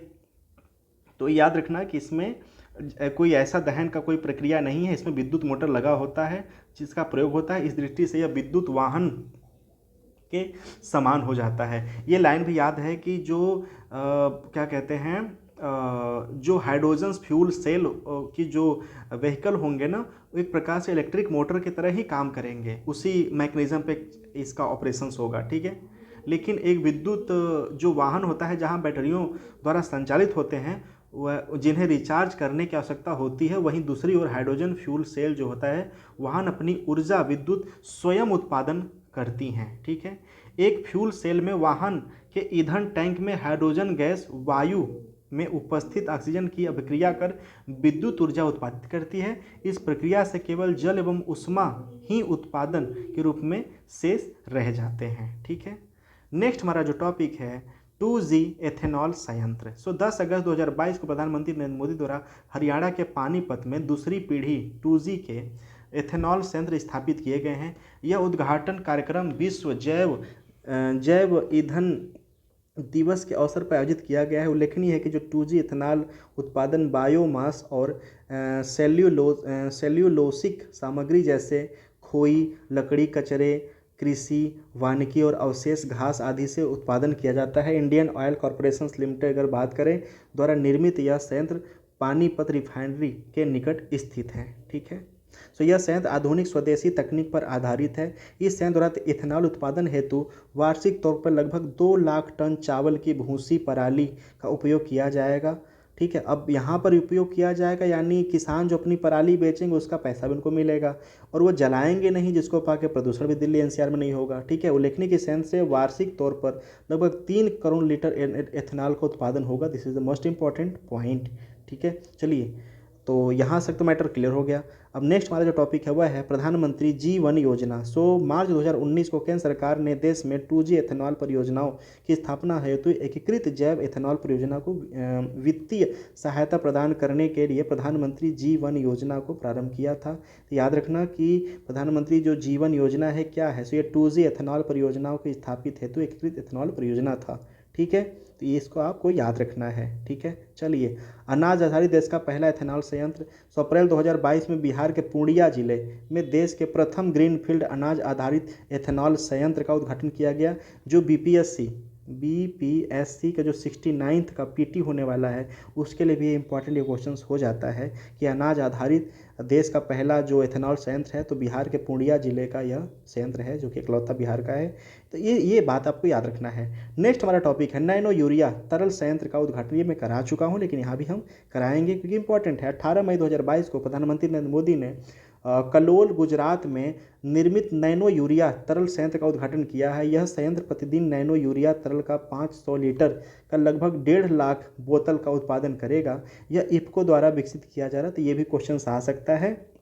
IFFCO nano urea nano प्रौद्योगिकी आधारित एक क्रांतिकारी कृषि आदान है जो कि पौधों को नाइट्रोजन प्राप्त करता है। तो ये भी क्वेश्चन आ सकता है कि नैनो यूरिया के छिड़काव से किसकी भरपाई की जाती है, तो नाइट्रोजन दिया जाता है पौधों के लिए। नैनो यूरिया तरल जो होता है ना वो 4% नैनो स्केल नाइट्रोजन का कण होता है। तो पारंपरिक यूरिया की तुलना में नैनो स्केल नाइट्रोजन कणों का आकार जो सूक्ष्म होता है 50 से 50 नैनोमीटर, जबकि पृष्ठ क्षेत्रफल जो होता है तथा प्रति इकाई क्षेत्रफल के कणों की संख्या अधिक होती है।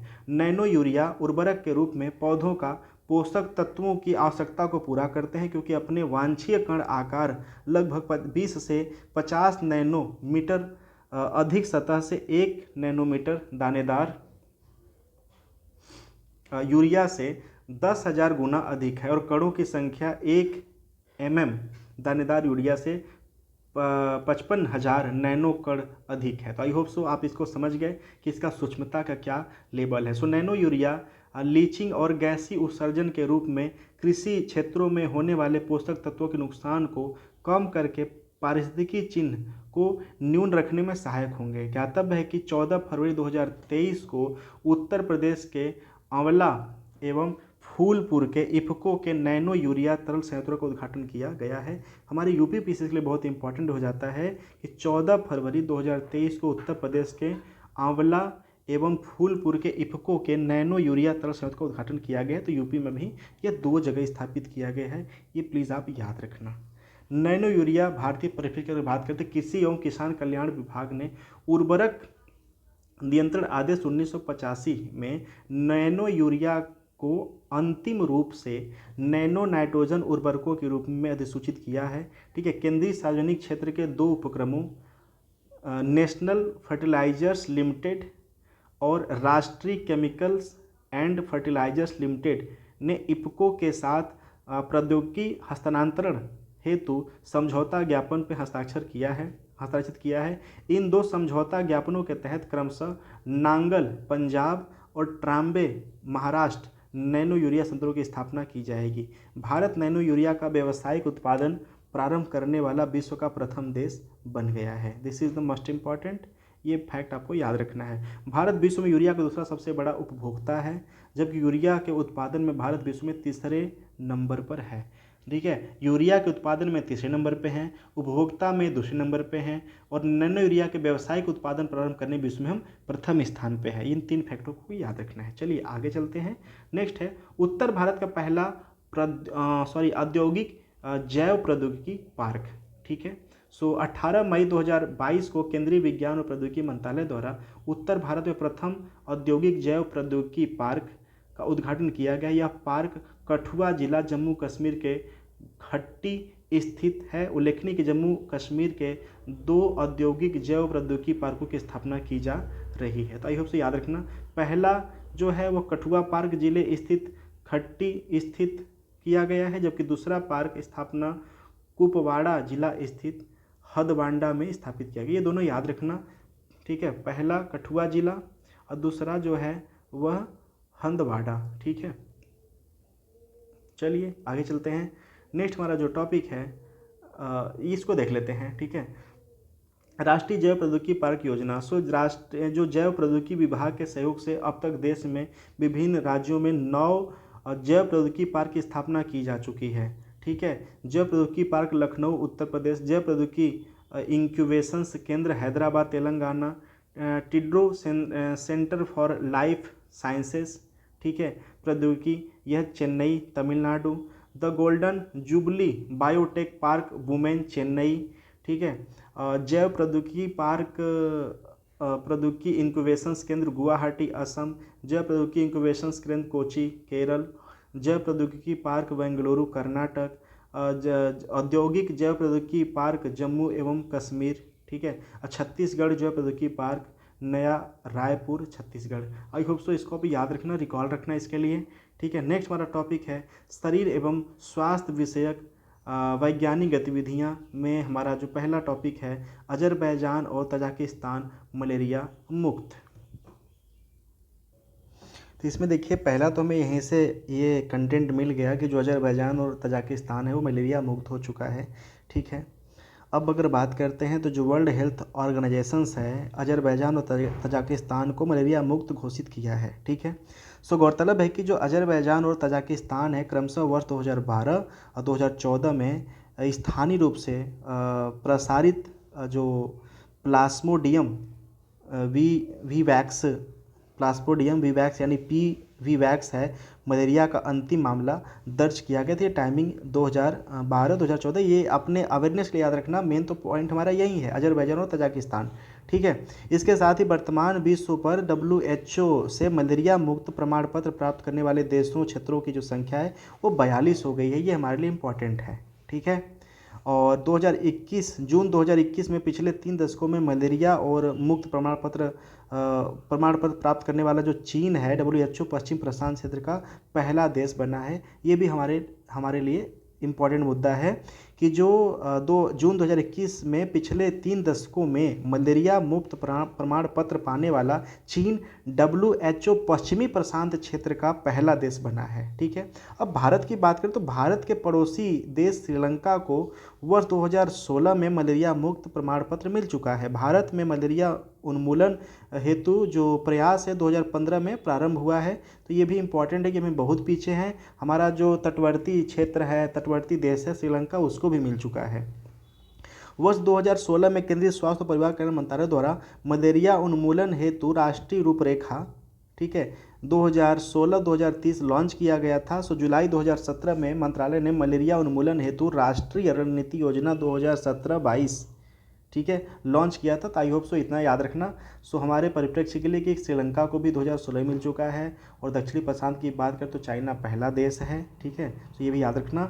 मलेरिया जो विश्व मलेरिया दिवस प्रतिवर्ष 25 अप्रैल को मनाया जाता है, ये डेट याद रखना, 25 अप्रैल, है ना। चलिए आगे चलते हैं। विश्व मलेरिया रिपोर्ट 2022 की बातें करें तो 8 दिसंबर 2022 को विश्व स्वास्थ्य संगठन विश्व मलेरिया रिपोर्ट 2022 जारी किया था। गौरतलब है कि वह 2021 में वैश्विक स्तर पर 247 मिलियन मलेरिया के मामले दर्ज किए गए हैं। इसके अतिरिक्त 2021 में मलेरिया स्तर पर लगभग 6,19,000 लोगों को मलेरिया से मृत्यु हो चुकी है, याद रखना। और मैं रिपीट कर दूं कि इसके अतिरिक्त 2021 में वैश्विक स्तर पर लगभग 6,19,000 लोगों को मलेरिया से मृत्यु हो चुकी है। दक्षिण पूर्व एशिया मलेरिया के कुल मामलों में भारत में 79% मामले 2021 के लिए जिम्मेदार थे। याद रखना कि अगर हम दक्षिण पूर्व एशिया की बात करें तो दक्षिण पूर्व एशिया के कुल मलेरिया मामलों में 79% भारत जिम्मेदार है इसके लिए, ठीक है, मलेरिया के परसेंटेज के लिए, ठीक है, इतना यहाँ पे 79% पाया गया था, ठीक है। चलिए नेक्स्ट टॉपिक। मंकी पॉक्स अंतर्राष्ट्रीय चिंता का सार्वजनिक स्वास्थ्य आपात। 23 जुलाई 2022 को विश्व स्वास्थ्य संगठन मंकी पॉक्स के वर्तमान वैश्विक प्रकोप को अंतर्राष्ट्रीय चिंता का सार्वजनिक स्वास्थ्य आपातकाल, ठीक है, घोषित कर दिया है। उल्लेखनीय है कि पूर्व 22 जून 2022 को वर्ल्ड हेल्थ नेटवर्क ने मंकी पॉक्स के प्रकोप को वैश्विक महामारी घोषित किया था। आई होप सो कि आप इसको समझ गए कि क्या है हमारे लिए न्यूज़ का मैटर क्या है ना। देखिए क्वेश्चन यहाँ से आया था मंकी पॉक्स एम पॉक्स वाला। मंकी पॉक्स रोग मंकी पॉक्स विषाणु संक्रमण से होने वाला एक दुर्लभ रोग है।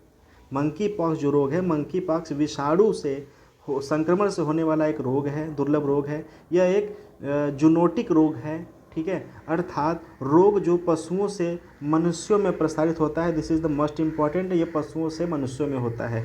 हालांकि ये रोग एक संक्रमित व्यक्ति से दूसरे संक्रमित व्यक्ति में भी हो सकता है, ठीक है। और मंकी पॉक्स जो विषाणु हैं पॉक्स विरिडे परिवार के हैं। ये भी आ सकता है एग्ज़ाम में, तो पॉक्स विरिडे याद रखना, ठीक है। आर्थ्रोपॉक्स वायरस प्रजाति का एक सदस्य है। सर्वप्रथम इस रोग की जो पहचान है 1958 में शोध के उद्देश्य से एक साथ रखे गए बंदरों की आबादी में हुई थी, इसलिए इस रोग को मंकी पॉक्स नाम दिया गया है। कोपेनहेगन डेनमार्क स्थित स्टेट्स सीरम इंस्टीट्यूट ने बंदरों पर हुए शोध से इस रोग का सर्वप्रथम पहचान किया था। मंकी पॉक्स का जो नया नाम है ना वो एम पॉक्स रख दिया गया है। अगर क्वेश्चन हो सके तो यहाँ से भी आ सकता है कि 18 नवंबर 2022 को विश्व स्वास्थ्य संगठन ने मंकी पॉक्स रोग का नाम बदलकर एम पॉक्स रख दिया है, ठीक है, घोषणा किया है। यह घोषणा इस रोग से नाम जुड़ी कथित नस्लवादी व कलंकित करने वाला भाषा से उभरी चिंताओं से परिप्रेक्ष्य रखता है। अगले वर्ष तक दोनों नामों का इस्तेमाल किया जाता रहेगा। उसके बाद मंकी पॉक्स का जो नाम है, ठीक है, का प्रयोग पूर्ण विराम लगा दिया जाएगा। वर्तमान में रोगों के नामकरण का जो उत्तरदायित्व है रोगों के अंतर्राष्ट्रीय वर्गीकरण और WHO FIC family of international health related classifications के अंतर्गत WHO का है। ये क्वेश्चंस प्लीज़ याद रखना। ये जो नाम का वर्गीकरण होता है ना किसी रोग के वैक्सीन्स का या किसी रोग के नामकरण का कि कौन सा रोग हुआ है, ये याद रखना कि ये किसके अंतर्गत आता है, ठीक है।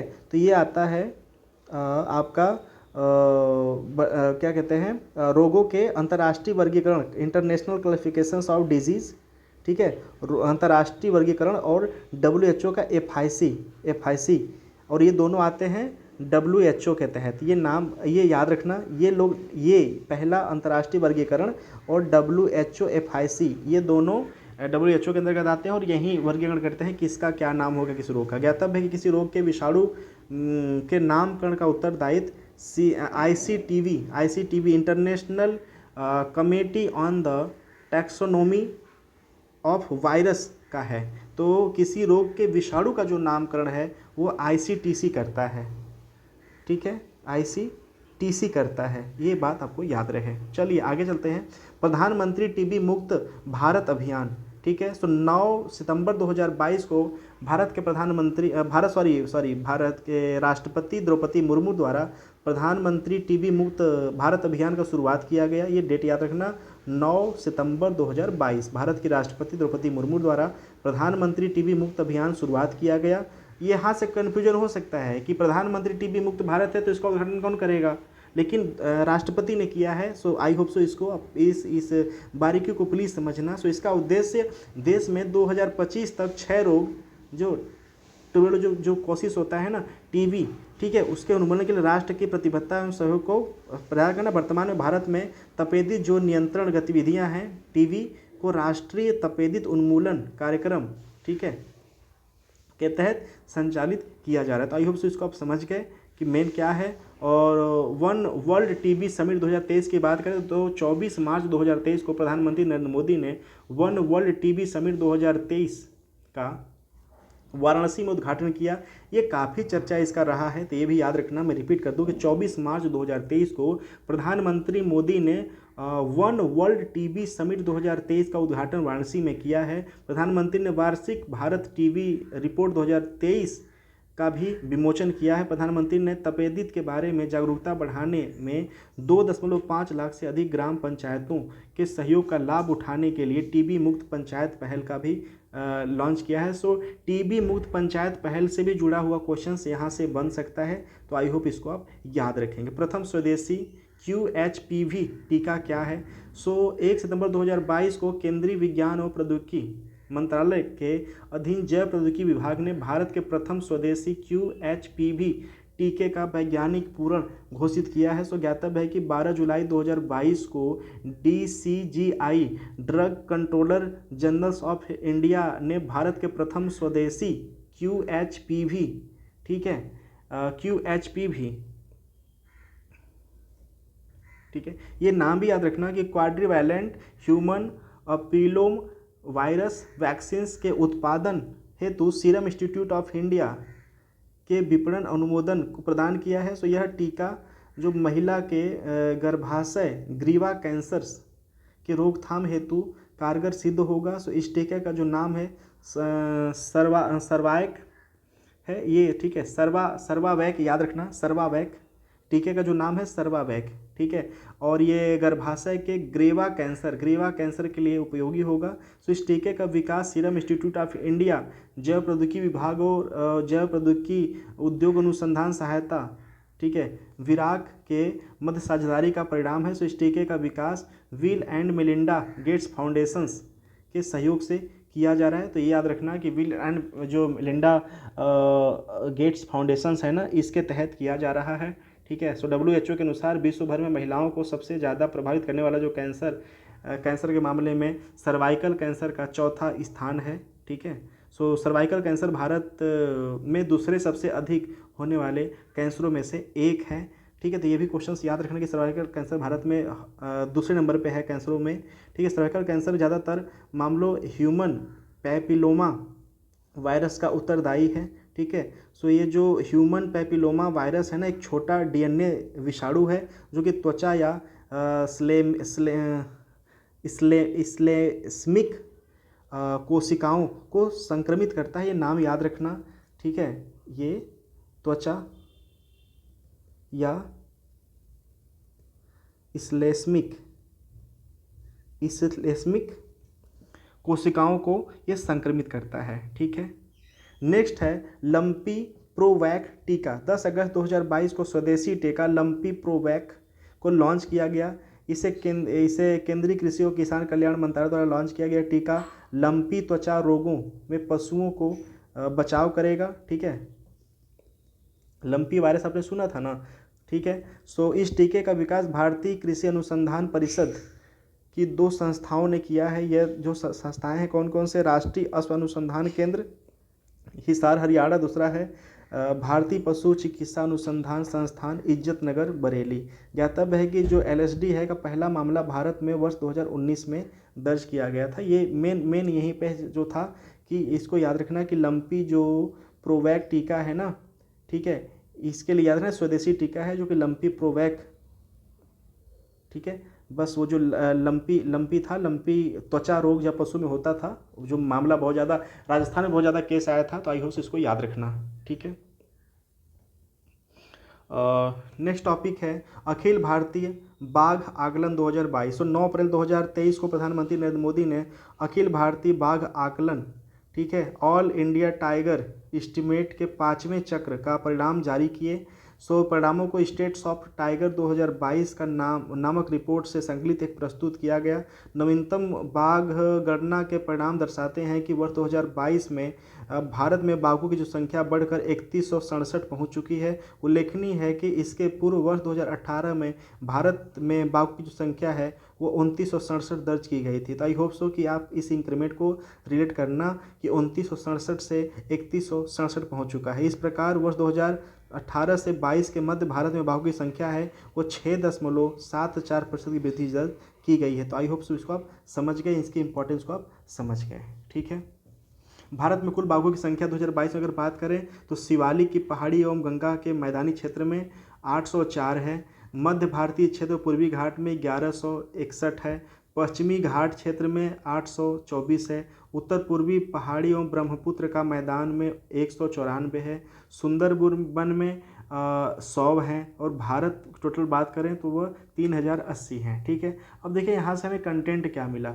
अब ये पूछा कि सबसे ज़्यादा बाघ कहाँ पर हैं, तो मध्य भारतीय क्षेत्र पूर्वी घाट में सबसे ज़्यादा बाघ निवास करते हैं और 1161 हैं। ठीक है, चलिए कुछ नोट है। रानीपुर उत्तर प्रदेश, शिवालिक प्रदेश और मध्य प्रदेश मध्य भारतीय क्षेत्र के मध्य 3 बाघ उभयनिष्ठ हैं, अतः सभी प्रदेशों में कुल जोड़ों में से 3 बाघों को घटा दिया गया है। तो आई होप सो बस इसको भी याद रखना। ठीक है, उतना खास इंपॉर्टेंट नहीं है। ये सबसे ज़्यादा कहाँ पे है, तो ये मध्य भारतीय क्षेत्र पूर्वी घाट में है। ठीक है, और बाकी रिकॉर्ड इनकी वैल्यू हमने देख ली कि 2967 से 3167 हुए हैं। ठीक है, चलिए नेक्स्ट पॉइंट पे चलते हैं। अगर प्रोजेक्ट टाइगर 50 वर्ष वाला बात करें तो 1 अप्रैल 1973 को भारत सरकार द्वारा बाघ के संरक्षण को बढ़ावा देने के लिए प्रोजेक्ट टाइगर को लॉन्च किया गया था। ये डेट याद रखना, 1973। सो प्रोजेक्ट टाइगर विश्व भर में अपनी तरह का सबसे बड़ी प्रजाति संरक्षण पहल है। सो 1 अप्रैल 2023 को प्रोजेक्ट टाइगर की जो स्थापना है 50 वर्ष पूरा हो चुका है। 9 अप्रैल 2023 को प्रधानमंत्री नरेंद्र मोदी ने मैसूर कर्नाटक स्थित मैसूर विश्वविद्यालय में प्रोजेक्ट टाइगर के 50 वर्ष पूरे होने के स्मरणोत्सव कार्यक्रम का उद्घाटन किया। सो उन्होंने प्रोजेक्ट टाइगर के 50 वर्ष पूरे होने के उपलक्ष्य में एक स्मारक सिक्का भी जारी किया। This is the most important facts. उल्लेखनीय है कि प्रोजेक्ट टाइगर पर्यावरण, वन एवं जलवायु परिवर्तन मंत्रालय की एक केंद्रीय प्रायोजित योजना है जो कि निर्दिष्ट बाघ अभयारण्यों एवं बाघ संरक्षण के लिए बाघ राज्यों को केंद्रीय सहायता उपलब्ध कराती है। ठीक है, नेक्स्ट है इंटरनेशनल बिग कैट अलायंस। सो 9 अप्रैल 2023 को प्रधानमंत्री नरेंद्र मोदी ने इंटरनेशनल बिग कैट अलायंस को लॉन्च किया। यह अलायंस विश्व भर के 7 प्रमुख बिग कैट्स यथा बाघ, शेर, तेंदुआ, हिम तेंदुआ, प्यूमा और जगुआर यानी जो भी कैट्स के प्रजाति के जानवर है ना उनकी बारे और चीता की बातें की जा रही है कि संरक्षण और सुरक्षा पर ध्यान केंद्रित करेगा। यह अलायंस के सदस्यों इन प्रजातियों को शरण देने वाले देश शामिल होंगे। ठीक है, तो आई होप सब समझ गए कि मेन मुद्दा क्या है और क्या कहना चाह रहा है। ठीक है, कार्बन तटस्थता का अर्थ क्या है। किसी व्यक्ति, कंपनी या देश को कार्बन तटस्थ के रूप में जाना जाएगा यदि वह अपनी दिन प्रतिदिन की गतिविधियों द्वारा वायुमंडल में मुक्त की जाने वाली कार्बन डाइऑक्साइड को उसके द्वारा वायुमंडल से अवशोषित या हटाने वाले CO2 की मात्रा को संतुलित कर देते हैं। ऐसे ही शुद्ध शून्य कार्बन उत्सर्जन कहा जाता है क्योंकि समग्र रूप से वायुमंडल में जोड़ी जाने वाली CO2 की मात्रा शून्य होती है। तो आइए समझ गए। नीलगिरी तरह परियोजना ये हम करा चुके हैं लेकिन यहाँ पर भी है, देख लेते हैं। 28 दिसंबर 2022 को तमिलनाडु ने अपने राजकीय पशु नीलगिरी तरह के संरक्षण हेतु नीलगिरी तरह परियोजना को मंजूरी प्रदान की। यह भारत में इस प्रकार की पहली परियोजना है।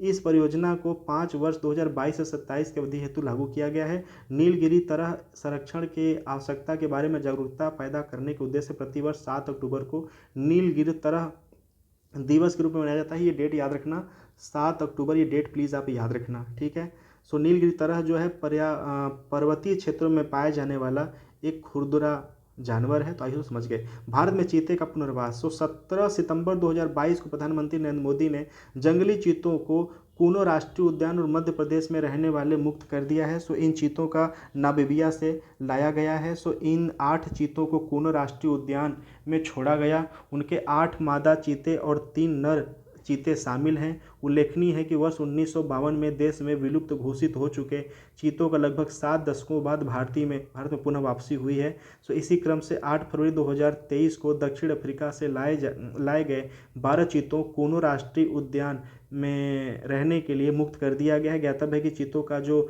भारत में पुनर्वास है प्रोजेक्ट चीता तत्वावधान के संभव हुआ है। सो किसी विशाल जंगली मांसाहारी जानवर को अंतर महाद्वीपीय स्थानांतरण की विश्व की प्रथम परियोजना है। तो आई होप सो ये विश्व की प्रथम परियोजना है कि कोई मांसाहारी जंगली जो विशाल जानवर होता है उसका अंतर महाद्वीपीय स्थानांतरण हुआ है। तो आई होप से याद रखना, ये नामीबिया से चीता लाए गए थे, कहाँ पे कोनो राष्ट्रीय उद्यान में छोड़ा गया। तो आई होप से इसको याद रखना। नामीबिया से भारत के चीतों के स्थानांतरण में नामीबिया स्थित एक अंतर्राष्ट्रीय गैर लाभकारी संगठन चीता कंजर्वेशन फंड की भी महत्वपूर्ण भूमिका रही है। तो आई होप से इसको समझ गए, तो प्लीज़ इसको याद रखना, ठीक है। चीता के बारे में अगर बात करें तो चीता का जो वैज्ञानिक नाम है ना एसिनोक्सी जेबुटस है, विश्व में सबसे तेज दौड़ने वाला स्थानीय स्तनधारी है। ये इंपॉर्टेंट है चीता के लिए, ठीक है। IUCN के अनुसार विश्व में वयस्क चीतों की कुल ज्ञात संख्या 6517 अनुमानित है विश्व में, ठीक है। अफ्रीका महाद्वीप में चीतों की आबादी मुख्यतः नामीबिया, दक्षिण अफ्रीका, बोत्सवाना आदि में पाई जाती है। विश्व में किसी भी देश के संदर्भ में चीतों का सबसे ज़्यादा जो संख्या नामीबिया में है। This is the most important fact. इसी कारण इसे द चीता कैपिटल ऑफ द वर्ल्ड के उपनाम से भी जाना था। एक मैंने क्वेश्चन देखा तो मुझे याद आ रहा है कि हम जो चीता लाना था नामीबिया से ही क्यों लाए। तो देखिए वो फैक्ट यहाँ पर क्लियर हो गया ना। ये फैक्ट मेरा भी नहीं क्लियर हो पाया था, सॉरी इसके लिए, मैं बिल्कुल ईमानदारी से बता रहा हूँ। सो नामीबिया से ही क्यों लाया गया था, क्योंकि पूरे विश्व में जो चीता की आबादी है नामीबिया में सबसे ज़्यादा है, इसलिए वहाँ से भी लाया गया था। कि ये भी कारण मेरे आधार से हो सकता है कि वहाँ पर संख्या बहुत ज़्यादा चीतों की थी, जिसमें से चीते लाए गए हैं, क्योंकि वहाँ की संख्या को भी प्रभाव न पड़े और भारत में जो विलुप्त हो चुके हैं भारत में भी औसत इनका संख्या बनाया जा सके, ठीक है। वैश्विक रूप से संकटग्रस्त प्रजातियों की IUCN लाल सूची में चीतों को सुभेद्य वनरेबल की श्रेणी में वर्गीकृत किया गया है। अगर क्वेश्चन आता है तो ये भी याद रखना, ऐसे क्वेश्चन UPSC के बहुत फेवरेट होते हैं कि जो चीता है ना उनका IUCN के लिस्ट में क्या है, तो ये लाल सूची के ये सुभेद्य यानी वनरेबल की श्रेणी में इनको वर्गीकृत किया गया है। जबकि एशियाई जो चीता है जिसका अस्तित्व अब केवल ईरान में ही है, गंभीर रूप से संकटग्रस्त यानी क्रिटिकली एंडेंजर्ड में इनको रखा गया है। तो ये बात याद रखना कि वैश्विक रूप से जो चीता है उनको IUCN के लाल सूची में रेड लिस्ट में रखा गया है। वनरेबल के लिस्ट में अगर हम बात करें एशियाई चीता का तो यह क्रिटिकली इंडेंजर्ड में गंभीर रूप से संकटग्रस्त में इनको रखा गया है। 1952 में भारत सरकार ने चीते को भारत में विलुप्त घोषित कर दिया था, ठीक है। और इतिहास की अगर बात करें तो भारत में विलुप्त घोषित होने वाला यह एकमात्र बृहद स्तनधारी एनिमल है। तो आई होप सो इसको याद रखना, जिसको कि नामीबिया से लाया गया है और कोनो में रखा गया, कोनो राष्ट्रीय उद्यान में। चलिए नेक्स्ट टॉपिक पे बात करते हैं। देश का 53वां बाघ अभ्यारण्य 19 अक्टूबर 2022 को उत्तर प्रदेश सरकार द्वारा रानीपुर बाघ अभ्यारण्य का गठन अधिसूचना जारी किया गया। ये क्वेश्चंस मैं करा चुका हूँ बहुत ही छोटे लाइन में करंट अफेयर के फॉर्म में उत्तर प्रदेश स्पेशल में, बट आई होप सो यहाँ पे हम कर लेते हैं। रानीपुर बाघ अभ्यारण्य उत्तर प्रदेश का चित्रकूट जिले में अवस्थित है, ये याद रखना। ये अगर क्वेश्चन आएगा तो इसी लेवल से आएगा, थोड़ा सा कम्प्लेक्स बनाकर आएगा। सो चित्रकूट जिले में रानीपुर बाघ अभ्यारण्य है, जो कि नवनिर्वाचित 53वां नंबर का यूपी का देश का बाघ अभ्यारण्य है, ठीक है। सो यह देश का 53वां बाघ अभ्यारण्य है। राज्य सरकार द्वारा रानीपुर बाघ अभ्यारण्य की अधिसूचना जारी करने से पूर्व इस क्षेत्र के 23,031 हेक्टेयर क्षेत्र को वर्ष 1977 से रानीपुर वन्यजीव विहार के रूप में अधिसूचित किया गया था। रानीपुर बाघ अभ्यारण्य उष्णकटिबंधीय शुष्क पर्णपाती वन है, जिसमें कि बाघ, तेंदुए, स्लोथ, रीछ, चित्तादार हिरण, सांभर, चिंकारा जैसे जीव वास करते हैं। इसमें कई प्रकार के पक्षी, सरीसृप और प्रजातियां भी पाई जाती हैं। पन्ना टाइगर रिजर्व मध्य प्रदेश, रानीपुर बाघ अभ्यारण्य एक दूसरे से करीब स्थित हैं, जो कि बाघों की आवाजाही के लिए एक महत्वपूर्ण गलियारा भी प्रदान करेंगे। तो आई होप सो इसको समझ गए। नवनिर्वाचित है, देश का 53वां नंबर का है, तो इसको प्लीज़ आप कंफ्यूज नहीं होना है। उत्तर प्रदेश स्थित बाघ अभ्यारण्य की अगर बात करें तो पहला है दुधवा, जो कि इसका अधिसूचना वर्ष 2010 में मिला था, ठीक है। क्षेत्र देख लिया हमने। अमनगढ़ क्षेत्र, ठीक है, का ये कार्बेट टाइगर का क्षेत्र है 2012 में। पीलीभीत 2014 में। अब रानीपुर 2022 में कहाँ पे है, ये है आपका जगह प्लीज़ आप याद रखना, चित्रकूट, ठीक है, जिला चित्रकूट, ठीक है। नेक्स्ट है भारत में बाघ परिदृश्य की अगर बात करें तो भारत में बाघ आवासीय वनों की निम्नलिखित परिदृश्यों में वर्गीकृत किया गया है। सो शिवालिक की पहाड़ी एवं गंगा की मैदान क्षेत्र, मध्य भारतीय क्षेत्र, पूर्वी घाट, पश्चिमी घाट, उत्तर पूर्वी पहाड़ी एवं ब्रह्मपुत्र का मैदान और सुंदरबन, ठीक है। चलिए आगे चलते। देखिए उपरोक्त मैंने कुछ पॉइंटों को स्किप किया है, वीडियो तो लंबा हो रहा है।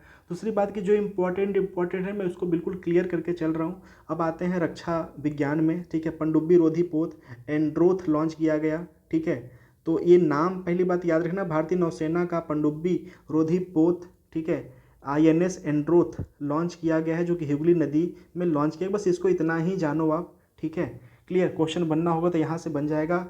INS वागिर नौसेना में शामिल। 23 जनवरी 2023 को स्कॉर्पियन श्रेणी, कलवरी श्रेणी की 5वीं स्टील्थ पनडुब्बी INS वागिर को मुंबई में भारतीय नौसेना में शामिल किया गया। सो INS जो वागिर है पश्चिमी नौसेना कमान के पनडुब्बी बेड़े को बेड़े का अंगनों की INS जो वागिर है नामकरण हिंदी महासागर, ठीक है। सो ये याद रखना कि यह पश्चिमी नौसेना कमान के पनडुब्बी बेड़े के अंग के रूप में होगी। और INS वागिर का जो नामकरण है हिंद महासागर के गहरे क्षेत्र में पाई जाने वाली एक परभक्षी सैंड शार्क के नाम पर रखा गया है। तो ये भी क्वेश्चन अगर आ गया तो याद रखना कि सैंड शार्क के नाम से रखा गया है। इस पनडुब्बी का जो ध्येय वाक्य है ना, साहस शौर्य समर्पण, स्कॉर्पियन श्रेणी की जो पहली पनडुब्बी है INS कलवरी, जिसे कि दिसंबर 2017 में भारतीय नौसेना में शामिल किया गया था। तो आई होप सो इसको प्लीज़ याद रखना, ठीक है। नेक्स्ट है स्काई हॉक, भारत का पहला 5G सक्षम ड्रोन। सो जनवरी 2023 में भारत के पहले 5G सक्षम ड्रोन स्काई हॉक का विकास की घोषणा किया गया। यह ड्रोन विकास स्टार्टअप IG ड्रोन द्वारा किया जा रहा है। इस ड्रोन का विकास उड़ीसा के बुर्ला यानी संबलपुर जिला स्थित Veer Surendra Sai University of Technology के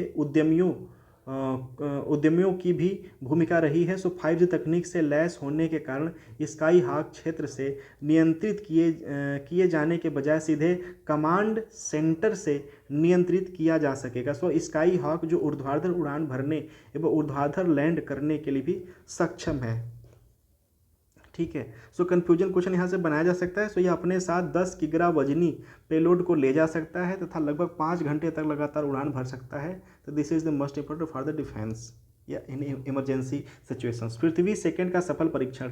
सो 15 जून 2022 को भारत के सतह से सतह मार करने वाली लघु दूरी बैलिस्टिक मिसाइल पृथ्वी सेकंड का सफल परीक्षण किया जा चुका है। यह परीक्षण एकीकृत परीक्षण रेंज चांदीपुर उड़ीसा में किया गया है। तो आई होप से इसको याद रखना, यह सतह से सतह पे मार करने वाली यह है मिसाइल। पृथ्वी सेकंड मिसाइल का जो प्रथम परीक्षण 27 जनवरी 1996 में किया गया था। सो पृथ्वी सेकंड का जो विकास प्राथमिक रूप से भारतीय वायुसेना द्वारा उपयोग की जाने वाले हेतु किया गया था। हालांकि भारतीय थल सेना भी पृथ्वी सेकंड का उपयोग करती है, ठीक है। चलिए आगे चलते हैं। नेक्स्ट टॉपिक है INS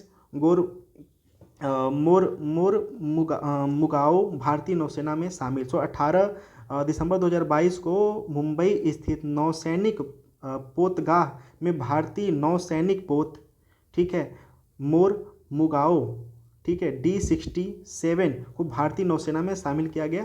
आप इतना इसको याद रखना, गोवा के पश्चिमी तट पर स्थित ऐतिहासिक बंदरगाह शहर मोरमुगाओ के नाम पर ही इस पोत का नामकरण किया गया है। सो गौरतलब है कि INS मोरमुगाओ परियोजना 15B के तहत निर्मित दूसरा युद्धपोत है और P15B के तहत निर्मित किए जा रहे 4 पोतों का विवरण निम्नलिखित है, ठीक है। ये आप प्लीज़ देख लेना, ठीक है। चलिए नेक्स्ट चलते हैं। अग्नि प्राइम का सफल परीक्षण। 21 अक्टूबर 2022 को रक्षा अनुसंधान एवं विकास संगठन DRDO द्वारा नई पीढ़ी का परमाणु क्षमता युक्त मध्यम दूरी का बैलिस्टिक मिसाइल का सफल परीक्षण किया गया है। इस मिसाइल का नाम अग्नि P रखा गया। यह सफल परीक्षण उड़ीसा के बालासोर स्थित डॉक्टर APJ अब्दुल कलाम द्वीप से किया गया है, ठीक है। सो अग्नि P अगली श्रेणी की सतह से सतह मार करने वाली ये मिसाइलों का अत्याधुनिक संस्करण है। याद रखना ये सतह से सतह मार करने वाली है, ठीक है। इसकी मारक क्षमता 1000 से 2000 किमी तक है, इसलिए इसको इस उच्च कोटि का और न्यूज का कारण बना दिया। सो यह कनक स्तरीकृत मिसाइल है जिसे रोड या रेल प्लेटफॉर्म से लॉन्च किया जा सकता है। यह एक द्विचरणीय मिसाइल है जिसका वजन 23 से 25 टन है। ठीक है, चलिए आगे चलते हैं। ये जो है ना INS तारागिरी, ये प्लीज़ इसको देख लेना, इसका प्लीज़ स्नैपशॉट ले लो। जो न्यूज़ में बना हुआ है, जो और मैगजीनों में ना मैंने उनको ले चुका है, उनको मैंने कवर करा लिया है। तो आई होप सो कि आप इसके कंफ्यूज मत होना कि मैं स्किप क्यों किया हूँ। ठीक है, मैं इनको बहुत अच्छे से पहले से देख चुका हूँ कि क्या क्या न्यूज़ में पहले भी और ज़्यादा मैगजीनों में ये अपने आप में जगह बनाए हुए हैं, इसलिए मैंने इनको इस हिसाब से छोड़ भी रहा हूँ और कवर करा भी रहा हूँ। ठीक है, तो चलिए एवरीबॉडी, आई होप सो कि आप इसको एंजॉय किए होंगे। अगर आपको ये एग्ज़ाम के रिलेवेंट लगता है तो प्लीज़ आप इसका छोटा सा शॉर्ट नोट्स बनाओ, तभी यह वीडियो यूजफुल हमारे एग्ज़ाम के लिए होगा। किनको ये मैगज़ीन पढ़नी है, किनको नहीं पढ़नी है, मैंने शुरू में इसके बारे में बात कर लिया है। तो जिसको पूरा वीडियो नहीं देखना, शुरू के वीडियो आप देख के बाकी बातों को स्किप कर सकते हैं। और जैसा मैंने वादा किया था कि दृष्टि 2023 का मैं इस साल पूरा का पूरा कंप्लीट एनालिसिस कराऊंगा। आई होप सो कि मैं बिल्कुल अपने टारगेट को अचीव करने वाला हूं। बस एक वीडियो और बचा है, वो वीडियो कराने के बाद मैं दृष्टि 2023 जो कि आई 2023 घटना चक्र का 2023 का ये सीरीज आया था, मैं बिल्कुल कंप्लीट करा चुका हूं। बस एक सेगमेंट, एक चैप्टर और बचा है जो कि आने वाले वीडियो में मैं करा दूंगा, या तो आज शाम तक या कल मॉर्निंग तक। आई होप सो आज शाम तक उस वीडियो को मैं बिल्कुल अपलोड कर दूंगा। So thank you so much, अपना प्यार देते रहिए प्लीज़। और प्लीज़ इस मैगज़ीन को स्किप मत करिए। अगर यूपी का पेपर देना है तो इस मैगज़ीन को प्लीज़ स्किप मत करो, अगर आप किसी और रिसोर्स से नहीं पढ़ रहे हो तो। Thank you so much for watching, धन्यवाद।